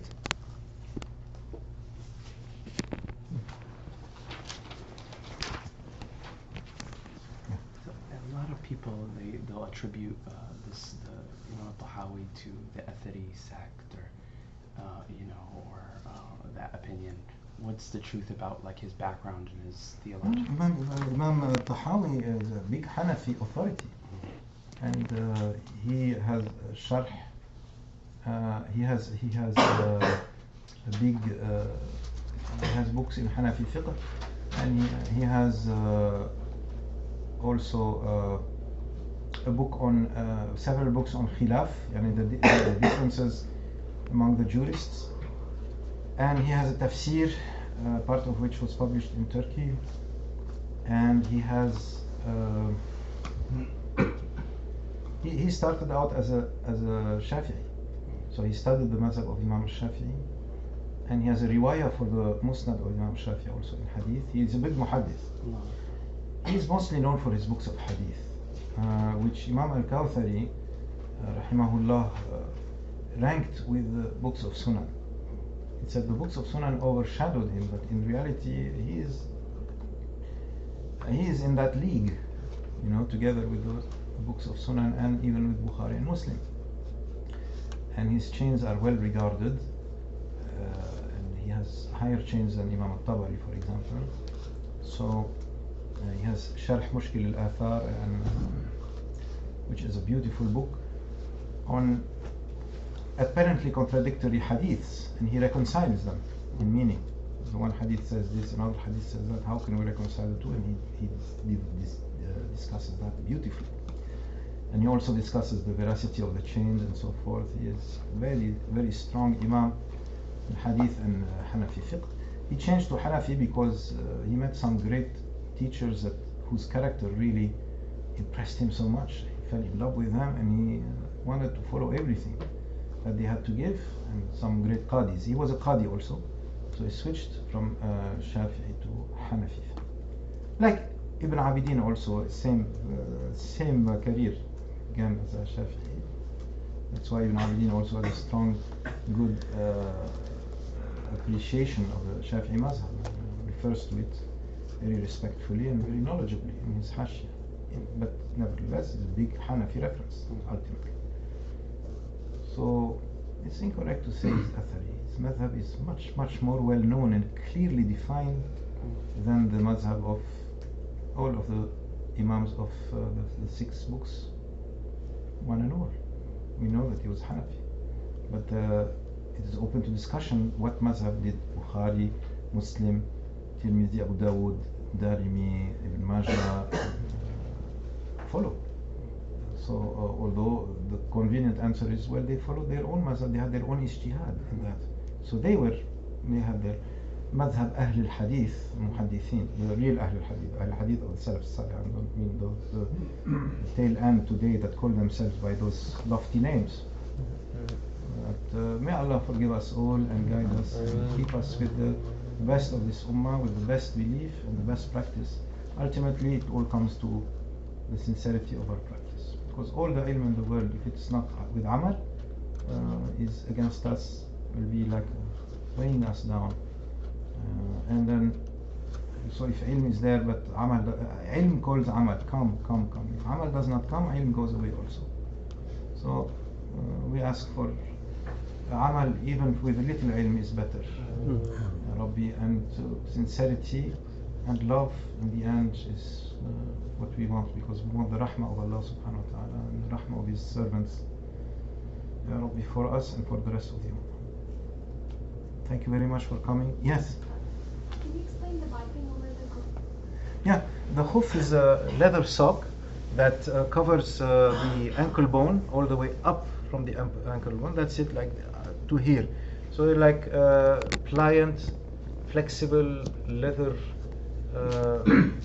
socks. Basically, it's better than to say leather boots, because then it's becomes it's very soft. You can wear it inside your sandals or even inside your shoes, and then you have to have extra large shoes to fit them, because they will take more room than normal socks. And that is the precondition for just when you wash your limbs in wudu, the face and some, for us it is sunnah to just do the inside, rinse the mouth and the nostrils, but some mazhab it is fard, like the Hanbali, or one of the two is fard, like the Hanafi. So, but when it comes to after the arms and after wiping the head and ears, and in Hanafi the neck, the feet you have to wash. You have to wash, and then you wash well. But if you are wearing those leather socks, and if you have worn them on top of wudu, after having a wudu where you washed, and you wear them, you just have, you wipe them with, and you wipe them like this, like this. That's the fard part. And if you want, you can also wipe them like this, with wet hands also under, but the top is the fard part, but not the bottom. So that is enough, and then your wudu is, you can pray, and you can do all of the acts that wudu allows you to do, and you can do that for 3 days if you're traveling, and for 1 day if you are at home. Yeah, as a dispensation. And the Prophet ﷺ did it in full sight of more than 70 Sahaba. So it is a symbol of following the Sunnah, really. And what else? As for wiping on other than leather socks, the khuf, what is known as the khuf, then there is wide variance of opinion on it, and it's not as clearly well established as that. Such as wool socks or thick socks or not. The wool sock over what Imam Abu Hanifa wiped, especially in his late age, in his sickness, had a leather sole. So it satisfied certain conditions which are not met today. Therefore, there is no analogy today with the socks of today. So we have to have also a historic flair when it comes to reading those texts and applying them today as to what exactly is being referred to. As for the Hanbali mazhab, it is safiq, yani jawrab safiq, a thick sock. That is also open to interpretation, but that seems to be the most liberal dispensation allowed yet, and that allows us to wipe over even socks today, as long as that sock is thick, whatever they meant by that, safiq. That comes in very handy. But nowadays they make khufs, they meet the requirements of khuf impermeability and ability to walk long distance without it being torn apart like a sock would have been, or to have the water penetrate. Even with something that is as thick as a sock, not thicker, not like a regular leather sock of old. So if you find that, that's the best for people who don't wish to lift their foot into the sink of the whatever public bathroom or office bathroom, be seen by someone who walks in at that time. Or you can do it very fast. Or just follow the Hanbali view. I find that this is very, very convenient, especially in very exiguous space, like in a plain bathroom, for example, and there's no time also there. So familiarize yourself, but then know also all the other requirements of purity and prayer associated to that mazhab that you follow at that time. For that, you have to know that. You have to know also. So like saying Rabbi Ighfirli, Rabbi Irhamni between the two sajdas in the Hanbali mazhab, and knowing that in the Shafi'i mazhab, if you touch, then your wudu is, or the opposite gender, wudu is gone. Or in the Hanafi, if you bleed, wudu is gone. And Wallahu alam. Yeah.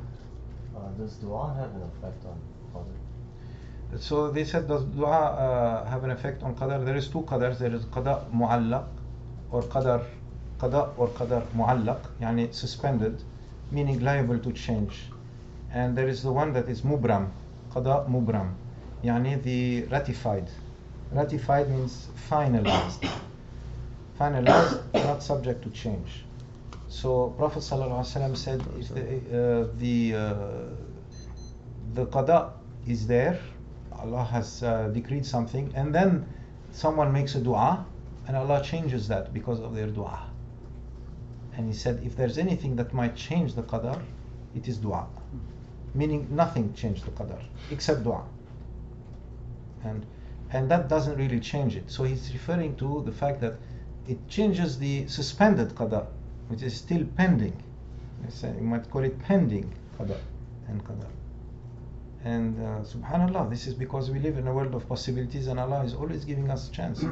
Look, like if someone wants to make a good deed but doesn't do it, it is recorded for them as a good deed, like they did it.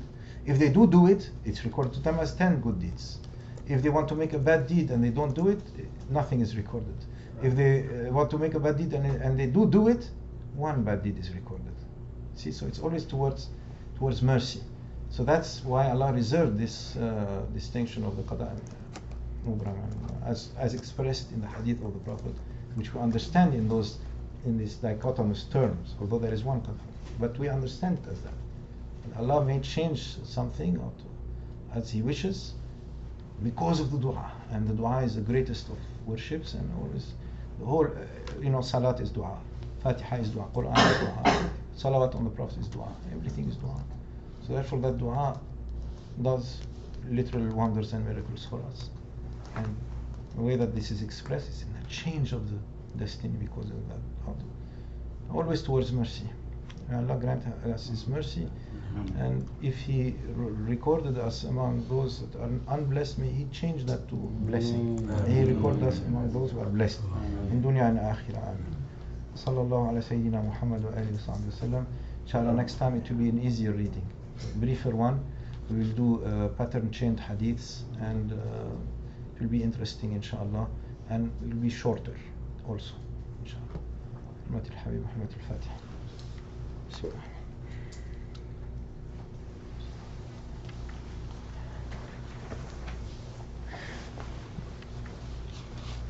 There's one question from online, I guess. Yeah? It's okay. She says, if there is a dua we are making for a long time and it has still not come to fruition, is there anything we can do to make it come true? Continue to make dua, and the dua, by definition, the dua of the believer, Allah has answered in our lives, but has answered and keeps answering not as we like, not as we calculate. So He may avert from us different things, He may grant us different aspects of His mercy. And as for the specific thing, Prophet ﷺ said, don't be specific. Not like specificity in asking for this and nothing else. No. That's why He said, رَبَّنَا آتِنَا فِي الدُّنْيَا حَسَنَةً وَفِي الْآخِرَةِ حَسَنَةً. And He said, ask, generally speaking, for good health, for blessed wealth, and seek refuge from bad things like hellfire, like punishment in the grave, fitna of Dajjal. So, we don't insist. Also, even if it is perfectly innocuous and mubah and permitted, if it does not come, then move on. Like asking for a specific job, a specific thing. Mercedes. Car. Yeah, specific amount, specific spouse, and it does not happen, move on. Allah is more rich and generous than to be limited to only one gift that you limiting him to. And blessing, there is more to life than that. But if it is a lifting of a punishment and it is not coming, or something, a difficulty, that means he wants you to continue to ask, because he loves the proximity of the servant in duress to him, subhanahu wa ta'ala. Because in duress we remember him more intimately, and we are in a blessed state. The believer is win-win state anyway, and the angels are attending the person who is in tribulation, sickness, and subhanallah, we go there for blessings. So imagine the person who is the patient, who is undergoing there. More and more for them, and inshallah, don't worry, and just keep a good heart and trust in Allah subhanahu wa ta'ala. Allah gives and gives and gives, and we are in His hand. May He take us back to Him in a good way. Ameen. Thank you.